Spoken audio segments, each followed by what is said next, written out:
ਜੋ ਧੰਨ ਗੁਰੂ ਗ੍ਰੰਥ ਸਾਹਿਬ ਪਾਤਸ਼ਾਹ ਜੀ ਦੀ ਬਾਣੀ ਦੀਆਂ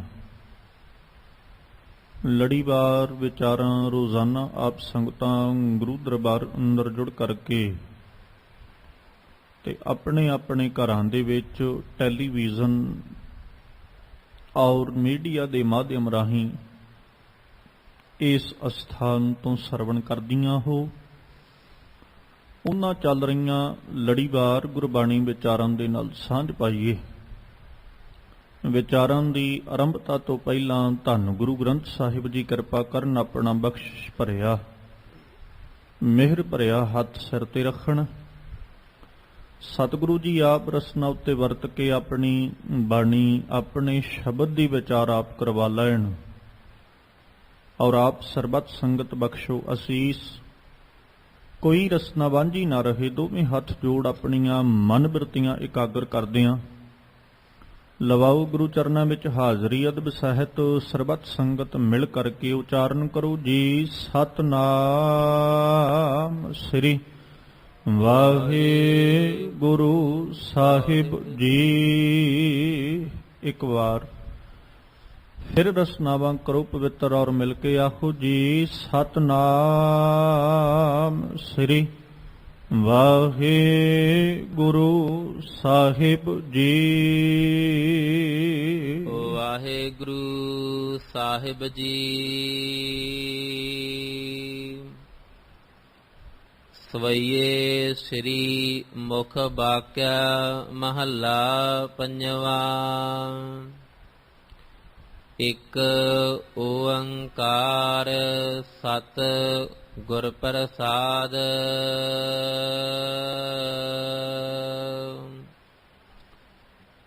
ਰੰਚਕ ਅਰੇਤ ਖੇਤ ਤਨ ਨਿਰਮਿਤ। ਦੁਰਲਭ ਦੇਹ ਸਵਾਰ ਤਰੀ।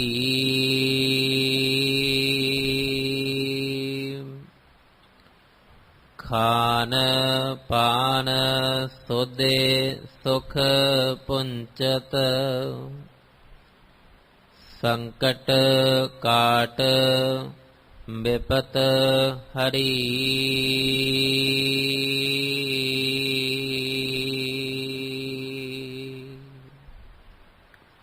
ਜਿਸ ਪਾਵਨ ਸ਼ਬਦ ਦਾ ਪਾਠ ਆਪ ਸੰਗਤ ਨੇ ਬੜੇ ਅਦਬ ਸਤਕਾਰ ਸਹਿਤ ਭਾਈ ਸਾਹਿਬ ਹੋਰਾਂ ਪਾਸੋਂ ਸਰਵਣ ਕੀਤਾ ਹੈ। ਇਹ ਪਾਵਨ ਬਚਨ ਸਤਿਗੁਰੂ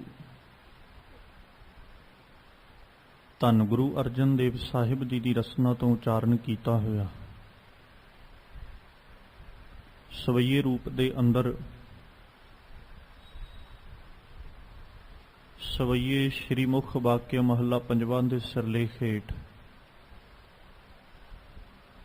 ਗੁਰੂ ਗ੍ਰੰਥ ਸਾਹਿਬ ਪਾਤਸ਼ਾਹ ਜੀ ਦੇ ਪਾਵਨ ਅੰਗ 1387 ਦੇ ਉੱਪਰ ਸੁਭਾਇਮਾਨ ਹੈ। ਅੱਜ ਦੇ ਇਹਨਾਂ ਪਾਵਨ ਬਚਨਾਂ ਦੇ ਰਾਹੀਂ ਜੋ ਧੰਨ ਗੁਰੂ ਅਰਜਨ ਦੇਵ ਸਾਹਿਬ ਜੀ ਨੇ ਸਿੱਖਿਆ ਤੇ ਜੀਵਨ ਜਾਚ ਬਖਸ਼ਿਸ਼ ਕੀਤੀ, ਉਹ ਸਾਡੀ ਕਾਇਆ ਦੀ ਬਣਤਰ ਨੂੰ ਲੈ ਕਰਕੇ ਉਹ ਅਕਾਲ ਪੁਰਖ ਦੀ ਤਾਕਤ ਔਰ ਉਹਦੀ ਸਮਰੱਥਾ ਕਿ ਕਿਸ ਢੰਗ ਦੇ ਨਾਲ ਉਹਨੇ ਇਸ ਕਾਇਆ ਦੀ ਸਿਰਜਣਾ ਕੀਤੀ, ਇਸ ਕਾਇਆ ਨੂੰ ਬਣਾਇਆ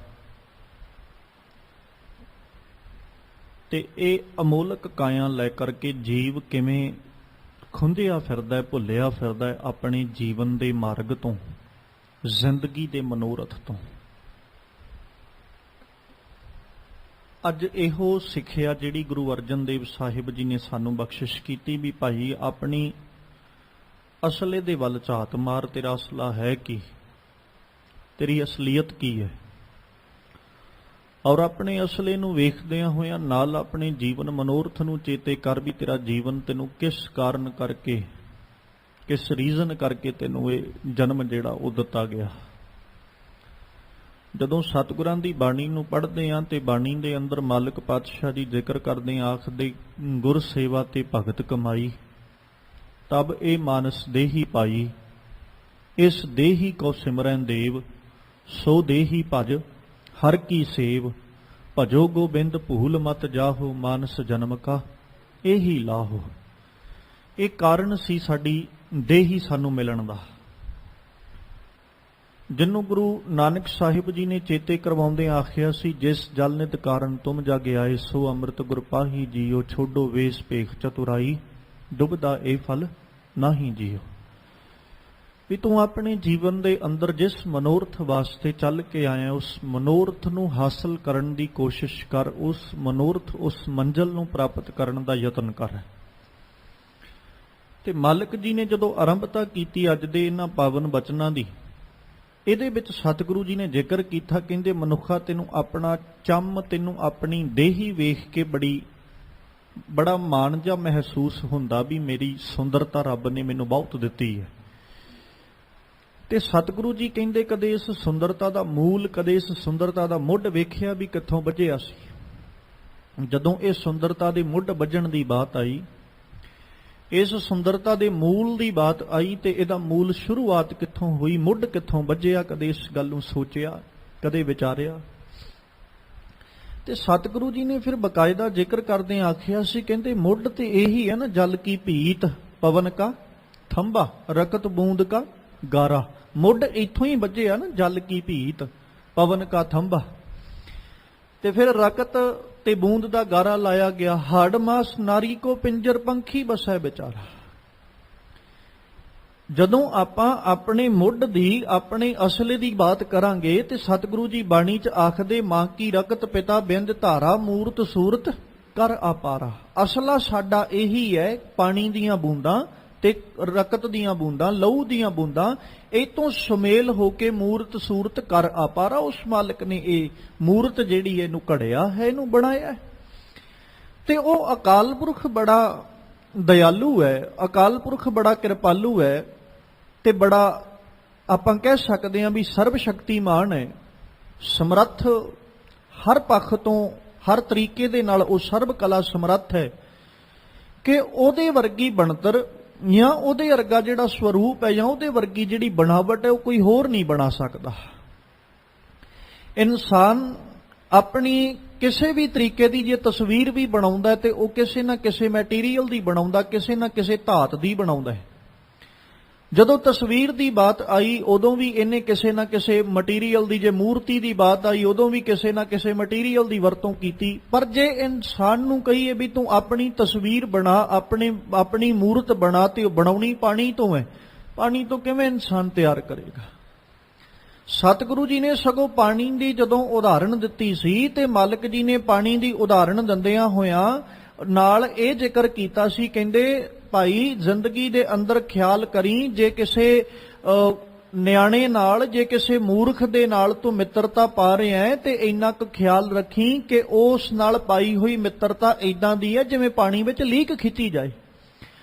ਤੇ ਉਹ ਪਾਣੀ ਵਿੱਚ ਖਿੱਚੀ ਹੋਈ ਲੀਕ ਕੀ ਹੈ? ਤਿਸ ਦਾ ਥਾਉ ਨਾ ਥੇ, ਨਾ ਉਹਦਾ ਕੋਈ ਥਾਉ ਨਾ ਥੇ। ਜਿਵੇਂ ਜਿਵੇਂ ਅਸੀਂ ਖਿੱਚਦੇ ਚੱਲਾਂਗੇ, ਜਿੱਥੇ ਜਿੱਥੇ ਲੀਕ ਖਿੱਚ ਰਹੇ ਆ, ਉੱਥੇ ਇੱਕ ਬਣਦੀ ਜਾਏਗੀ, ਪਿੱਛੋਂ ਅਲੋਪ ਹੁੰਦੀ ਜਾਏਗੀ, ਪਤਾ ਵੀ ਨਹੀਂ ਲੱਗੇਗਾ ਵੀ ਕਿੱਥੇ ਲੀਕ ਖਿੱਚੀ ਸੀ ਤੇ ਕਿੱਥੇ ਨਹੀਂ ਖਿੱਚੀ। ਹੁਣ ਜੇ ਆਪਾਂ ਪਾਣੀ ਦੇ ਨਾਲ ਤਸਵੀਰ ਬਣਾਉਣ ਦਾ ਜ਼ਿਕਰ ਕਰਾਂਗੇ, ਪਾਣੀ ਦੇ ਨਾਲ ਮੂਰਤ ਬਣਾਉਣ ਦਾ ਜ਼ਿਕਰ ਕਰਾਂਗੇ, ਤੇ ਇਨਸਾਨ ਚਾਹ ਕੇ ਵੀ ਪਾਣੀ ਦੇ ਨਾਲ ਆਪਣੀ ਮੂਰਤ ਜਿਹੜੀ ਹੈ ਉਹਨੂੰ ਕਦੇ ਵੀ ਨਹੀਂ ਬਣਾ ਸਕਦਾ।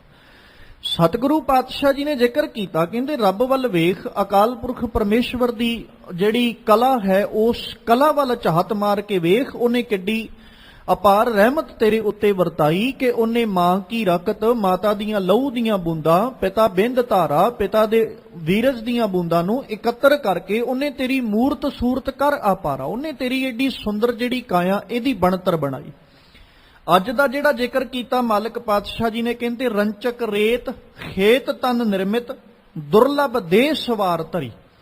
ਹੁਣ ਰੰਚਕ ਮਤਲਬ ਰਤਕ, ਰੇਤ ਲਫ਼ਜ਼ ਵਰਤਿਆ ਗਿਆ ਇੱਥੇ ਪਿਤਾ ਦੇ ਵੀਰਜ ਵਾਸਤੇ, ਤੇ ਖੇਤ ਤਨ ਮਾਤਾ ਦੇ ਤਨ, ਮਾਤਾ ਦੇ ਪੇਟ ਦੇ ਅੰਦਰ, ਗਰਭ ਦੇ ਅੰਦਰ, ਉਸ ਖੇਤ ਵਿੱਚ ਮਾਲਕ ਨੇ ਤੇਰੇ ਸਰੀਰ ਦੀ ਜਿਹੜੀ ਇਹ ਰੂਪ ਹੈ, ਸਰੀਰ ਦੀ ਜਿਹੜੀ ਬਣਤਰ ਹੈ, ਇਹਨੂੰ ਘੜਿਆ, ਇਹਨੂੰ ਸਾਜਿਆ, ਤੇ ਉਹਨੇ ਬਣਾਉਣ ਲੱਗਿਆਂ ਕਿਸੇ ਪ੍ਰਕਾਰ ਵੀ ਕੋਈ ਕਮੀ ਨਹੀਂ ਰੱਖੀ। ਬੜੀ ਦੁਰਲਭ ਦੇਹ ਉਹਨੇ ਤੇਰੀ ਸਵਾਰ ਕੇ ਜਿਹੜੀ ਇਹਨੂੰ ਧਰਿਆ ਹੈ, ਬੜੀ ਅਮੋਲਕ ਦੇਹੀ ਉਹਨੇ ਬਖਸ਼ਿਸ਼ ਕੀਤੀ ਹੈ। ਜਿਹਨੂੰ ਗੁਰੂ ਅਰਜਨ ਸਾਹਿਬ ਜੀ ਨੇ ਜਦੋਂ ਜ਼ਿਕਰ ਕੀਤਾ ਤੇ ਮਾਲਕ ਜੀ ਆਖਦੇ ਰਮਈਆ ਕੇ ਗੁਣਚੇਤ ਪ੍ਰਾਨੀ ਕਵਨ ਮੂਲ ਤੇ ਕਵਨ ਦ੍ਰਿਸ਼ਟਾਨੀ, ਜਿਨ ਤੂੰ ਸਾਜ ਸਵਾਰ ਸ਼ਿੰਗਾਰਿਆ, ਗਰਭ ਅਗਨ ਮੈਂ ਜਿਨੇ ਉਬਾਰਿਆ, ਬਾਰ ਵਿਵਸਥਾ ਤੁਝ ਹੈ ਪਿਆਰੇ, ਦੂਧ ਭਰ ਜੋਬਨ ਭੋਜਨ ਸੁਖ ਸੂਦ, ਬਿਰਦ ਭਇਆ ਊਪਰ ਸਾਖ ਸੈਨ, ਮੁਖ ਅਪਿਆਉ ਬੈਠ ਕਉ ਦੈਨ, ਇਹ ਨਿਰਗੁਣ ਗੁਣ ਕਛੂ ਨਾ ਬੂਝੈ, ਬਖਸ਼ ਲੇਹੁ ਤਉ ਨਾਨਕ ਸੀਝੈ। ਉਸ ਅਕਾਲ ਪੁਰਖ ਨੇ ਬੜੀ ਕਿਰਪਾ ਕੀਤੀ। ਮਾਲਕ ਜੀ ਨੇ ਬਾਣੀ ਚ ਲਫ਼ਜ਼ ਵਰਤੇ, ਕਹਿੰਦੇ ਜੀਓ ਪਿੰਡ ਜਿਨ ਸਾਜਿਆ ਦਿੱਤਾ ਪਹਿਨਣ ਖਾਣ, ਉਹਨੇ ਆਪ ਕਿਰਪਾ ਕਰਕੇ ਸਾਨੂੰ ਜਿੰਦ ਦੇ ਕੇ ਸਾਡੇ ਪਿੰਡ ਦੀ ਸਿਰਜਣਾ ਕੀਤੀ, ਸਾਡੀ ਕਾਇਆ ਨੂੰ ਉਹਨੇ ਬਣਾਇਆ, ਸਾਡੇ ਸਰੀਰ ਦੀ ਉਹਨੇ ਬਣਤਰ ਬਣਾਈ, ਤੇ ਬੜਾ ਅਮੋਲਕ ਜਿਹਾ ਇਹ ਉਹਦਾ ਦਿੱਤਾ ਹੋਇਆ ਖਜ਼ਾਨਾ ਹੈ, ਬੜੀ ਅਮੋਲਕ ਦਾਤ ਹੈ ਜਿਹੜੀ ਉਹਨੇ ਸਾਨੂੰ ਦੇ ਕੇ ਨਵਾਜੀ ਹੈ।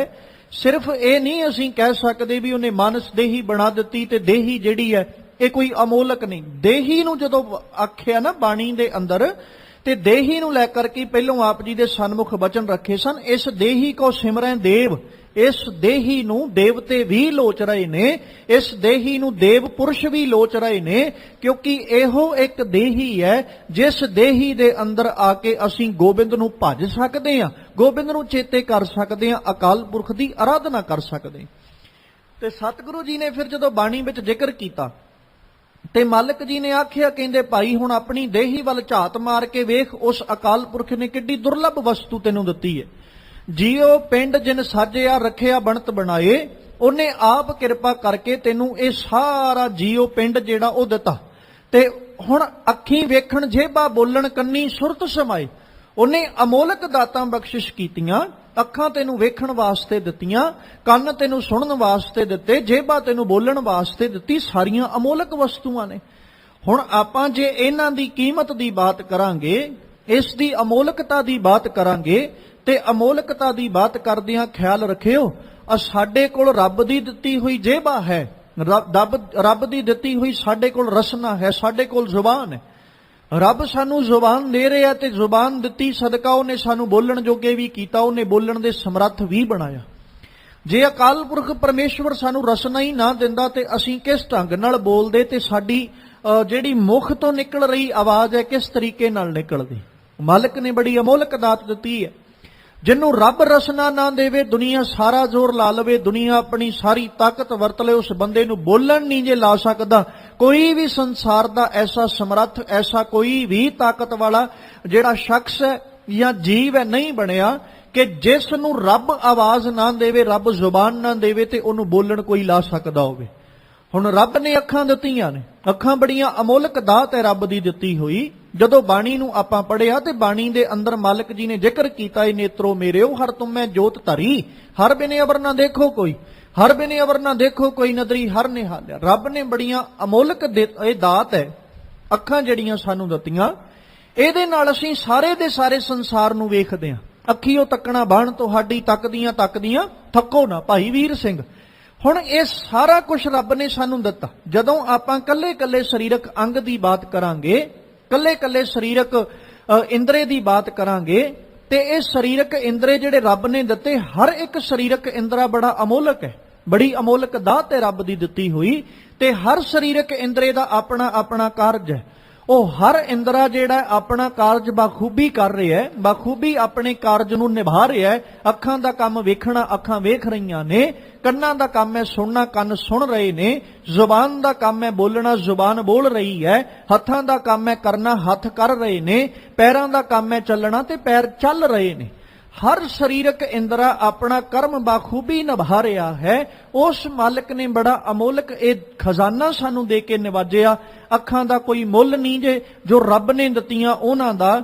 ਉਹ ਕੰਨਾਂ ਦਾ ਕੋਈ ਮੁੱਲ ਨਹੀਂ ਜਿਹੜੇ ਕੰਨ ਰੱਬ ਨੇ ਦਿੱਤੇ। ਤੇ ਉਸ ਜ਼ੁਬਾਨ ਦਾ ਕੋਈ ਮੁੱਲ ਨਹੀਂ ਜੇ ਜਿਹੜੀ ਜ਼ੁਬਾਨ ਅਕਾਲ ਪੁਰਖ ਨੇ ਦਿੱਤੀ। ਉਹਨਾਂ ਹੱਥਾਂ ਤੇ ਪੈਰਾਂ ਦੀ ਕੋਈ ਕੀਮਤ ਨਹੀਂ ਜੇ ਜਿਹੜੀ ਕੀਮਤ ਜਿਹੜੇ ਹੱਥ ਤੇ ਪੈਰ ਅਕਾਲ ਪੁਰਖ ਪਰਮੇਸ਼ਵਰ ਨੇ ਬਖਸ਼ਿਸ਼ ਕੀਤੇ। ਇਹਨਾਂ ਦੀ ਬਜਾਏ ਜਦੋਂ ਅਸੀਂ ਸੰਸਾਰਕ ਸਾਰੀਆਂ ਵਸਤੂਆਂ ਦੀ ਬਾਤ ਕਰਾਂਗੇ, ਕਿਉਂਕਿ ਇਨਸਾਨ ਅੱਜ ਦੇ ਸਮੇਂ ਅੰਦਰ ਬੜੀ ਤਰੱਕੀ ਕਰ ਚੁੱਕੇ ਹੈ। ਇਨਸਾਨ ਆਪਣੇ ਆਪ ਨੂੰ ਬੜਾ ਖੋਜੀ ਮੰਨਦਾ ਹੈ, ਬੜਾ ਚੰਗਾ ਆਪਣੇ ਆਪ ਨੂੰ ਇਹ ਸੂਝਵਾਨ ਤੇ ਗਿਆਨਵਾਨ ਮੰਨਦਾ ਹੈ। ਇਹਨੇ ਆਪਣੀ ਖੋਜਾਂ ਦੇ ਆਧਾਰ ਉੱਤੇ, ਆਪਣੇ ਗਿਆਨ ਦੇ ਆਧਾਰ ਉੱਤੇ ਹਰ ਚੀਜ਼ ਦਾ ਇੱਕ ਡੁਪਲੀਕੇਟ ਜਿਹੜਾ ਉਹ ਤਿਆਰ ਕੀਤਾ, ਹਰ ਵਸਤੂ ਦਾ। ਹੱਥ ਵੀ ਇਹਨੇ ਡੁਪਲੀਕੇਟ ਤਿਆਰ ਕਰ ਲਏ, ਪੈਰ ਵੀ ਇਹਨੇ ਨਕਲੀ ਤਿਆਰ ਕਰ ਲਏ, ਅੱਖਾਂ ਵੀ ਇਹਨੇ ਨਕਲੀ ਤਿਆਰ ਕਰ ਲਈਆਂ, ਇੱਥੋਂ ਤੱਕ ਕਿ ਇਹਨੇ ਹਰ ਇੱਕ ਸਰੀਰਕ ਇੰਦਰੀ ਨੂੰ, ਹਰ ਇੱਕ ਸਰੀਰਕ ਅੰਗ ਨੂੰ ਇਹਨੇ ਅਲੱਗ ਤਰੀਕੇ ਨਾਲ, ਅਲੱਗ ਢੰਗ ਦੇ ਨਾਲ ਇਹਨੇ ਤਿਆਰ ਕਰ ਲਿਆ। ਪਰ ਉਹ ਕਿਤੇ ਨਾ ਕਿਤੇ ਜਾ ਕੇ ਉਹਨਾਂ ਦਾ ਕੋਈ ਮੁੱਲ ਹੈ, ਉਹਨਾਂ ਦੀ ਕੋਈ ਕੀਮਤ ਹੈ। ਤੇ ਖਿਆਲ ਕਰਿਓ, ਰੱਬ ਦੇ ਦਿੱਤੇ ਹੋਏ ਸਰੀਰਕ ਇੰਦਰੀਆਂ ਦਾ ਕੋਈ ਮੁੱਲ ਨਹੀਂ ਜੇ ਅਮੋਲਕ ਨੇ, ਤੇ ਇਹਨਾਂ ਦੀ ਸ਼ਮਤਾ ਵੀ ਬੜੀ ਅਪਾਰ ਹੈ, ਇਹਨਾਂ ਦੀ ਸ਼ਮਤਾ ਵੀ ਸੀਮਤ ਨਹੀਂ ਜੇ। ਇਨਸਾਨ ਨੇ ਜਿਹੜੇ ਸਰੀਰਕ ਇੰਦਰੀ ਦਿੱਤੇ, ਇਨਸਾਨ ਨੇ ਜਿਹੜੇ ਸਰੀਰਕ ਇੰਦਰੀ ਬਣਾਏ, ਇਹਨਾਂ ਦਾ ਮੁੱਲ ਵੀ ਸੀਮਤ ਹੈ ਤੇ ਇਹਨਾਂ ਦੀ ਸ਼ਮਤਾ ਵੀ ਸੀਮਤ ਹੈ, ਇਹਨਾਂ ਦੀ ਸਮਰੱਥਾ ਵੀ ਸੀਮਤ ਹੈ। ਜਿਹੜੀਆਂ ਚੀਜ਼ਾਂ ਇਨਸਾਨ ਨੇ ਬਣਾਈਆਂ ਉਹਨਾਂ ਦਾ ਕੋਈ ਮੁੱਲ, ਕਿਸੇ ਨੇ ਲੱਖ ਰੁਪਇਆ ਪਾਤਾ, ਕਿਸੇ ਨੇ 2 ਲੱਖ ਪਾਤਾ, ਉਹਨਾਂ ਦੀ ਸ਼ਮਤਾ ਵੀ ਉਸ ਹਿਸਾਬ ਦੇ ਨਾਲ ਹੈ ਵੀ ਇੰਨੇ ਕੁ ਪੈਸੇ ਖਰਚੇਗਾ ਤੇ ਇਦਾਂ ਦਾ ਤੈਨੂੰ ਸਰੀਰਕ ਅੰਗ ਮਿਲ ਜਾਏਗਾ ਭਾਈ। ਇੰਨੀ ਕੁ ਸ਼ਮਤਾ, ਇੰਨੀ ਕੁ ਸਮਰੱਥਾ ਵਾਲਾ ਅੰਗ ਤੈਨੂੰ ਮਿਲ ਜਾਣਗੇ। ਤੇ ਮਾਲਕ ਪਾਤਸ਼ਾਹ ਅੱਜ ਕਹਿੰਦੇ ਵੀ ਵੇਖ ਭਾਈ, ਤੂੰ ਕਿਸੇ ਨਾ ਕਿਸੇ ਮਟੀਰੀਅਲ ਦੀ ਵਰਤੋਂ ਕਰਕੇ ਉਹ ਸਾਰੇ ਸਰੀਰਕ ਇੰਦਰੀ, ਸਰੀਰਕ ਅੰਗ ਬਣਾਏ, ਤੇ ਰੱਬ ਨੇ ਪਾਣੀ ਦੀਆਂ ਤੇ ਲਹੂ ਦੀਆਂ ਬੂੰਦਾਂ ਇਕੱਤਰ ਕਰਕੇ ਜਦੋਂ ਉਹਨੇ ਸਰੀਰ ਬਣਾਇਆ, ਤੇਰੀ ਕਾਇਆ ਬਣਾਈ, ਤੇ ਬੜੀ ਦੁਰਲੱਭ ਕਾਇਆ ਉਹਨੇ ਤੈਨੂੰ ਦੇ ਕੇ ਨਵਾਜਿਆ। ਫਿਰ ਮਾਲਕ ਪਾਤਸ਼ਾਹ ਜੀ ਦੀ ਬਾਣੀ ਪੜੋ ਤੇ ਸਤਿਗੁਰੂ ਜੀ ਨੇ ਜ਼ਿਕਰ ਕਰਦੇ ਆਖਿਆ ਸੀ ਨਾ, ਮਾਨਸ ਜਨਮ ਦੁਰਲੱਭ ਹੈ, ਹੋਏ ਨਾ ਬਾਰੇ ਬਾਰ, ਜਿਉਂ ਬਨ ਫਲ ਪਾਕੇ ਭੋਇ ਗਿਰੈ, ਬਹੁਰ ਨਾ ਲਾਗੈ ਡਾਰ। ਇਹ ਬੜਾ ਅਮੋਲਕ ਜਿਹਾ ਜੀਵਨ ਹੈ, ਅਮੋਲਕ ਜਿਹੀ ਦਾਤ ਹੈ ਜਿਹੜੀ ਰੱਬ ਨੇ ਸਾਨੂੰ ਇਹ ਕਾਇਆ ਰੂਪ ਵਜੋਂ ਦੇ ਕੇ ਨਵਾਜੀ ਹੈ। ਤੇ ਸਤਿਗੁਰੂ ਜੀ ਕਹਿੰਦੇ ਵੇਖ ਭਾਈ, ਉਹਨੇ ਇਹ ਤੈਨੂੰ ਸਾਰੀ ਦੀ ਸਾਰੀ ਕਾਇਆ ਦੇ ਕੇ ਨਵਾਜਿਆ, ਸੰਭਾਲ ਵੀ ਫਿਰ ਉਹਨੇ ਕੀਤੀ। ਮਾਤ ਗਰਭ ਮੈਂ ਆਪਨ ਸਿਮਰਨ ਦੇ, ਤਾਂ ਤੁਮ ਰਾਖਣ ਹਾਰੇ, ਪਾਵਕ ਸਾਗਰ ਅਥਾਹ ਲਹਿਰ ਮੈਂ ਤਾਰੋ ਤਾਰਨ ਹਾਰੇ। ਜਾਂ ਮਾਲਕ ਜੀ ਕਹਿੰਦੇ ਕਿ ਉਹ ਅਕਾਲ ਪੁਰਖ ਪਰਮੇਸ਼ਵਰ ਇੰਨਾ ਕੁ ਬਖਸ਼ਿੰਦ ਹੈ, ਇੰਨਾ ਕੁ ਕਿਰਪਾਲੂ ਹੈ ਕਿ ਉਹ ਮਾਤਾ ਕੇ ਉਧਰ ਮੈਂ ਪ੍ਰਤਪਾਲ ਕਰੇ, ਸੋ ਕਿਉਂ ਮਨੋ ਵਿਸਾਰੀ ਹੈ। ਮਨੋ ਕਿਉਂ ਵਿਸਾਰੀ ਹੈ, ਏਵੜ ਦਾਤਾ ਜੇ ਅਗਨ ਮੈਂ ਆਹਾਰ ਪਹੁੰਚਾਵੇ, ਉਸ ਨੂੰ ਕਹਿ ਪਹੁ ਨਾ ਸਕੀ, ਜਿਸ ਨੂੰ ਆਪਣੀ ਲਈ ਬੁਲਾਵੇ, ਆਪਣੀ ਲਈ ਵਿਆਪੇ ਲਾਏ, ਗੁਰਮੁਖ ਸਦਾ ਸੰਭਾਲੀਏ। ਉਹ ਅਕਾਲ ਪੁਰਖ ਪਰਮੇਸ਼ਵਰ ਜਿਹੜਾ ਹੈ, ਉਹਨੇ ਸਾਡੀ ਕਾਇਆ ਨੂੰ ਬਣਾਉਂਦਿਆਂ ਹੋਇਆਂ ਕਿੱਡਾ ਅਪਾਰ ਉਹਨੇ ਰਹਿਮਤ ਬਖਸ਼ਿਸ਼ ਕੀਤੀ, ਕਿੱਡੀ ਅਪਾਰ ਉਹ ਕਿਰਪਾ ਪਿਆ ਵਰਤਾਉਂਦਾ ਹੈ ਕਿ ਸਾਡੀ ਕਾਇਆ ਨੂੰ ਬਣਾਉਂਦਿਆਂ ਹੋਇਆਂ ਸੰਭਾਲਣ ਵਾਸਤੇ ਉਹਨੇ ਆਪਣਾ ਨਾਮ, ਆਪਣਾ ਸਹਾਰਾ ਦਿੱਤਾ। ਤੇ ਉਹ ਮਾਂ ਨੇ ਬੜੇ ਪਿਆਰ ਦੇ ਨਾਲ, ਬੜੇ ਚੰਗੇ ਢੰਗ ਦੇ ਨਾਲ ਉਹਨੇ ਸਾਨੂੰ ਆਪਣੇ ਗਰਭ ਦੇ ਅੰਦਰ ਸੰਭਾਲਦਿਆਂ ਹੋਇਆਂ ਰੱਖਿਆ। ਤੇ ਉਹ ਅਕਾਲ ਪੁਰਖ ਸਾਡੀ ਰਾਖੀ ਕਰ ਰਿਹਾ, ਗਰਭ ਦੀ ਅਗਨ ਤੋਂ ਸਾਨੂੰ ਬਚਾ ਰਿਹਾ, ਪੇਟ ਦੀ ਅੱਗ ਤੋਂ ਸਾਨੂੰ ਬਚਾ ਰਿਹਾ, ਤੇ ਉਹ ਆਪ ਕਿਰਪਾ ਕਰਕੇ ਸਾਡੀ ਰਖਵਾਲੀ, ਰਖਵਾਲਾ ਬਣ ਕੇ ਕਰ ਰਿਹਾ ਹੈ। ਸਤਿਗੁਰੂ ਜੀ ਕਹਿੰਦੇ ਵੇਖ, ਰੰਚਕ ਰੇਤ ਖੇਤ ਤਨ ਨਿਰਮਿਤ, ਦੁਰਲਭ ਦੇਹ ਸਵਾਰ ਤਰੀ। ਉਹਨੇ ਬੜੀ ਦੁਰਲਭ ਦੇਹੀ ਤੇਰੀ ਸਵਾਰ ਕੇ ਤਰੀ ਹੈ। ਹੁਣ ਇਸ ਦੇਹੀ ਦੀ ਜਦੋਂ ਦੁਰਲਭਤਾ ਦੀ ਬਾਤ ਕਰਦੇ ਹਾਂ, ਕਿਹੜਾ ਸਰੀਰਕ, ਜਿਹੜਾ ਸਾਡਾ ਸਰੀਰ ਹੈ, ਸੰਸਾਰ ਉੱਤੇ, ਸਮਾਜ ਉੱਤੇ ਕਿਹੜੀ ਵਸਤੂ ਹੈ ਜਿਹੜੀ ਇਸ ਕਾਇਆ ਦੀ ਬਰਾਬਰਤਾ ਕਰ ਸਕਦੀ ਹੋਵੇ, ਕਾਇਆ ਦੀ ਬਰਾਬਰੀ ਕਰ ਸਕਦੀ ਹੋਵੇ, ਤੇ ਅਸੀਂ ਕਹੀਏ ਭਾਈ ਆ ਪਦਾਰਥ ਜੇ ਜਿਹੜਾ ਇਹਦਾ ਮੁੱਲ ਪਾ ਸਕਦਾ। ਕਿਸੇ ਵੀ ਸਰੀਰਕ ਅੰਗ ਦੀ ਬਾਤ ਕਰ ਲਓ, ਪੂਰੀ ਕਾਇਆ ਦੀ ਜੇ ਆਪਾਂ ਕਰਾਂਗੇ ਤੇ ਕਾਇਆ ਤੇ ਬੜੀ ਦੁਰਲੱਭ ਹੈ। ਕਿਸੇ ਸਰੀਰਕ ਅੰਗ ਦੀ ਬਾਤ ਕਰ ਲਓ, ਆਪਾਂ ਸੌਖਾ ਜਿਹਾ ਇੱਕ ਉਦਾਹਰਣ ਲੈਂਦੇ ਚੱਲੀਏ। ਸਾਨੂੰ ਰੱਬ ਨੇ 2 ਅੱਖਾਂ ਦੇ ਕੇ ਨਵਾਜਿਆ। ਅੱਖਾਂ ਬੜੀਆਂ ਕੀਮਤੀ ਨੇ, ਮੈਂ ਪਹਿਲਾਂ ਤੁਹਾਡੇ ਅੱਗੇ ਜ਼ਿਕਰ ਕੀਤਾ। ਹੁਣ ਜੇ ਆਪਾਂ ਇਹ ਆਖੀਏ ਕਿ ਰੱਬ ਨੇ ਭਾਈ ਤੈਨੂੰ ਬੜੀਆਂ ਸੁੰਦਰ ਅੱਖਾਂ ਦੇ ਕੇ ਨਵਾਜਿਆ, ਆਖਿਆ 2 ਅੱਖਾਂ ਦਿੱਤੀਆਂ, ਉਹਨੇ ਤੈਨੂੰ ਵੇਖਣ ਦੀ ਸਮਰੱਥਾ ਦਿੱਤੀ, ਇਉਂ ਕਰ ਮੈਂ ਤੈਨੂੰ ਦੁਨੀਆ ਦਾ ਸਾਰਾ ਧਨ ਦੇਣਾ, ਦੁਨੀਆ ਦੀ ਸਾਰੀ ਦੌਲਤ ਦੇਣਾ, ਤੇ ਤੂੰ 2 ਅੱਖਾਂ ਮੈਨੂੰ ਆਪਣੀਆਂ ਦੇ ਦੇ, ਤੇ ਕੀ ਬੰਦਾ ਦੇ ਦੇਗਾ? ਜੇ ਆਪਾਂ ਇਹ ਗੱਲ ਆਖੀਏ ਭਾਈ ਤੈਨੂੰ ਦੁਨੀਆ ਦਾ ਬਾਦਸ਼ਾਹ ਮੈਂ ਬਣਾ ਦਿੰਨਾ, ਤੈਨੂੰ ਦੁਨੀਆ ਦਾ ਰਾਜ ਭਾਗ ਦੇ ਦਿੰਨਾ, ਤੂੰ ਰਾਜ ਗੱਦੀ ਦੇ ਉੱਤੇ ਬੈਠ, ਹਰ ਬੰਦਾ ਤੇਰੇ ਹੁਕਮ ਵਿੱਚ ਚੱਲੇਗਾ, ਹਰ ਬੰਦਾ ਤੇਰੀ ਰਜ਼ਾ ਵਿੱਚ ਚੱਲੇਗਾ, ਹਰ ਬੰਦਾ ਤੇਰੇ ਅਨੁਸਾਰ ਹੋਏਗਾ, ਤੂੰ ਜਿਵੇਂ ਆਖੇਗਾ ਉਵੇਂ ਕੀਤਾ ਜਾਏਗਾ। ਦੁਨੀਆ ਤੇ ਕੋਈ ਐਸਾ ਇਨਸਾਨ ਨਹੀਂ ਹੋਏਗਾ ਜਿਹੜਾ ਤੇਰੇ ਕਹਿਣੇ ਤੋਂ ਬਾਹਰ ਹੋਏਗਾ, ਪਰ ਤੂੰ ਇਦਾਂ ਕਰ, ਇਹਦੇ ਬਦਲੇ ਵਿੱਚ ਆਪਣੀਆਂ ਦੋਵੇਂ ਅੱਖਾਂ ਮੈਨੂੰ ਦੇ ਦੇ, ਤੇ ਕੀ ਬੰਦਾ ਦੇ ਦੇਗਾ? ਮਤਲਬ ਕਹਿ ਸਕਦੇ ਹਾਂ ਕਿ ਦੁਨੀਆ ਦਾ ਸਾਰਾ ਰਾਜ ਭਾਗ ਵੀ ਰੱਬ ਦੀਆਂ ਦਿੱਤੀਆਂ 2 ਅੱਖਾਂ ਨਹੀਂ ਜੇ ਖਰੀਦ ਸਕਦਾ। ਹੋਰ ਇਹਨੂੰ ਇੱਕ ਨਿੱਕਾ ਜਿਹਾ ਪੱਖ ਰੱਖ ਕੇ, ਰੱਬ ਨੇ ਸਾਨੂੰ ਹੱਥ ਦਿੱਤੇ 2, ਸ਼ਮਤਾ ਬਹੁਤ ਦਿੱਤੀ, ਇਹਨਾਂ ਹੱਥਾਂ 'ਚ ਤਾਕਤ ਬੜੀ ਦਿੱਤੀ ਉਹਨੇ। ਇਹ ਹੱਥ ਆਪਣਾ ਕਰਮ ਬਾਖੂਬੀ ਨਿਭਾ ਰਹੇ ਨੇ, ਕਰ ਰਹੇ ਨੇ ਆਪਣਾ ਕਰਮ। ਹੁਣ ਜੇ ਇਹਨਾਂ ਹੱਥਾਂ ਨੂੰ ਆਪਾਂ ਇਹ ਕਹਿ ਦਈਏ ਵੀ ਇੱਕ ਹੱਥ ਸਿਰਫ ਸਾਨੂੰ ਦੇ ਦੇ ਤੇ ਤੈਨੂੰ ਦੁਨੀਆ ਦਾ ਰਾਜ ਭਾਗ ਦੇ ਦੇਾਂਗੇ, ਤੂੰ ਇੱਕ ਹੱਥ ਦੇ ਦੇ ਤੇ ਇੱਕ ਆਪਣੇ ਕੋਲ ਹੀ ਰੱਖ ਲਾ, ਸਾਨੂੰ ਦੂਜਾ ਨਹੀਂ ਚਾਹੀਦਾ, ਇੱਕੋ ਹੀ ਚਾਹੀਦਾ। ਤੇ ਕਿਹੜਾ ਬੰਦਾ ਜਿਹੜਾ ਕਹੇਗਾ ਵੀ ਲੈ ਭਾਈ ਤੂੰ ਇੱਕ ਹੱਥ ਦੁਨੀਆ ਦਾ ਰਾਜ ਭਾਗ ਦੇ। ਕਾਇਆ ਨਾਲ ਬਹੁਤ ਪਿਆਰ ਹੈ, ਹਰ ਇਨਸਾਨ ਦਾ ਬੜਾ ਪਿਆਰ ਆਪਣੀ ਕਾਇਆ ਨਾਲ, ਕਿਉਂਕਿ ਦੁਰਲੱਭ ਬੜੀ ਹੈ। ਜੋ ਰੱਬ ਨੇ ਦਾਤ ਦੇ ਦਿੱਤੀ ਹੈ ਨਾ, ਉਹਦੀ ਰੀਸ ਸੰਸਾਰ ਦੀ ਕੋਈ ਤਾਕਤ ਨਹੀਂ ਜੇ ਕਰ ਸਕਦੀ। ਬੰਦਾ ਚਾਹੇ ਜਿੰਨਾ ਮਰਜ਼ੀ ਅੱਜ ਨਕਲ ਕਰਦਾ ਰਵੇ, ਜਿੰਨਾ ਮਰਜ਼ੀ ਅੱਜ ਸਮਰੱਥਾਵਾਨ ਜਾਂ ਤਾਕਤ ਵਾਲਾ ਜਾਂ ਗਿਆਨ ਵਾਲਾ ਇਨਸਾਨ ਬਣ ਗਿਆ, ਪਰ ਰੱਬ ਦੀਆਂ ਦਿੱਤੀਆਂ ਦਾਤਾਂ ਦੀ ਕਦੇ ਬਰਾਬਰਤਾ ਨਹੀਂ ਜੇ ਕਰ ਸਕਦਾ। ਰੱਬ ਦੀਆਂ ਬਣਾਈਆਂ ਹੋਈਆਂ ਵਸਤੂਆਂ ਦੀ ਕਦੇ ਬਰਾਬਰਤਾ ਨਹੀਂ ਜੇ ਕਰ ਸਕਦਾ। ਰੱਬ ਦੇ ਦਿੱਤੇ ਸਰੀਰਕ ਅੰਗਾਂ ਦੀ ਕਦੇ ਬਰਾਬਰਤਾ ਨਹੀਂ ਜੇ ਕਰ ਸਕਦਾ। ਇਨਸਾਨ ਜਿੱਡਾ ਮਰਜ਼ੀ ਗਿਆਨਵਾਨ, ਜਿੱਡਾ ਮਰਜ਼ੀ ਵਿਦਵਾਨ ਤੇ ਜਿੱਡਾ ਮਰਜ਼ੀ ਸਿਆਣਾ ਸੂਝਵਾਨ ਕਿਉਂ ਨਾ ਬਣ ਜਾਏ, ਤਰੱਕੀ ਕਰ ਰਿਹਾ ਇਨਸਾਨ, ਇਹਦੇ 'ਚ ਕੋਈ ਦੋਰਾਵਾ ਨਹੀਂ। ਜੇ ਇੰਨੀ ਹੋਈ ਤਰੱਕੀ ਇਨਸਾਨ ਕਰਦਾ ਜਾ ਰਿਹਾ ਹੈ, ਜਿਹੜਾ ਲਹੂ ਰੱਬ ਨੇ ਸਰੀਰ ਦੇ ਅੰਦਰ ਬਣਨ ਵਾਸਤੇ ਮਸ਼ੀਨ ਲਾਈ ਹੈ, ਅਸੀਂ ਲਹੂ ਨਹੀਂ ਖਾਂਦੇ, ਖਾਂਦੇ ਤੇ ਅਸੀਂ ਭੋਜਨ ਹੀ ਆ ਨਾ। ਤੇ ਇਸ ਤਰ੍ਹਾਂ ਦਾ ਕਿਹੜਾ ਪਦਾਰਥ ਹੈ, ਇਦਾਂ ਦੀ ਕਿਹੜੀ ਮਸ਼ੀਨ ਹੈ, ਇਦਾਂ ਦਾ ਕਿਹੜਾ ਢੰਗ ਹੈ ਜਿਹੜਾ ਰੱਬ ਨੇ ਅੰਦਰ ਲਾਇਆ ਤੇ ਉਹ ਖਾਦੇ ਹੋਏ ਆਟੇ ਤੋਂ, ਖਾਦੇ ਹੋਏ ਪ੍ਰਸ਼ਾਦੇ ਤੋਂ, ਖਾਦੀ ਹੋਈ ਦਾਲ ਤੋਂ ਉਹ ਡਾਈਜੈਸਟ ਹੋ ਕੇ ਜਦੋਂ ਪਚ ਜਾਂਦੀ ਹੈ ਤਾਂ ਲਹੂ ਦੀਆਂ ਬੂੰਦਾਂ ਤਿਆਰ ਹੁੰਦੀਆਂ। ਇਦਾਂ ਦਾ ਕਿਹੜਾ ਉਹਨੇ ਸਿਸਟਮ ਲਾਇਆ। ਅਸੀਂ ਜੇ ਕਿਸੇ ਮਨੁੱਖ ਨੂੰ ਬਲੱਡ ਦੇਣਾ ਹੈ, ਮਨੁੱਖ ਨੂੰ ਕਮੀ ਹੈ ਖੂਨ ਦੀ, ਤੇ ਅਸੀਂ ਇਹ ਨਹੀਂ ਕਹਿੰਦੇ ਵੀ ਲਿਆਓ ਭਾਈ ਕਣਕ ਦੀਆਂ ਬੋਰੀਆਂ ਇਕੱਠੀਆਂ ਕਰਕੇ ਪਿਸਾ ਕੇ ਆਟਾ ਲੈ ਕੇ ਆਓ ਤੇ ਪ੍ਰਸ਼ਾਦੇ ਬਣਾ ਕੇ ਹੁਣ ਇੱਥੇ ਇਹਨਾਂ ਨੂੰ ਸਾਰਿਆਂ ਨੂੰ ਇਸ ਢੰਗ ਨਾਲ ਡਾਈਜੈਸਟ ਕਰੋ ਕਿ ਲਹੂ ਬਣ ਜਾਏ ਤੇ ਅਸੀਂ ਇਸ ਬੰਦੇ ਨੂੰ ਚੜਾ ਸਕੀਏ। ਕਦੇ ਇਦਾਂ ਹੋਇਆ?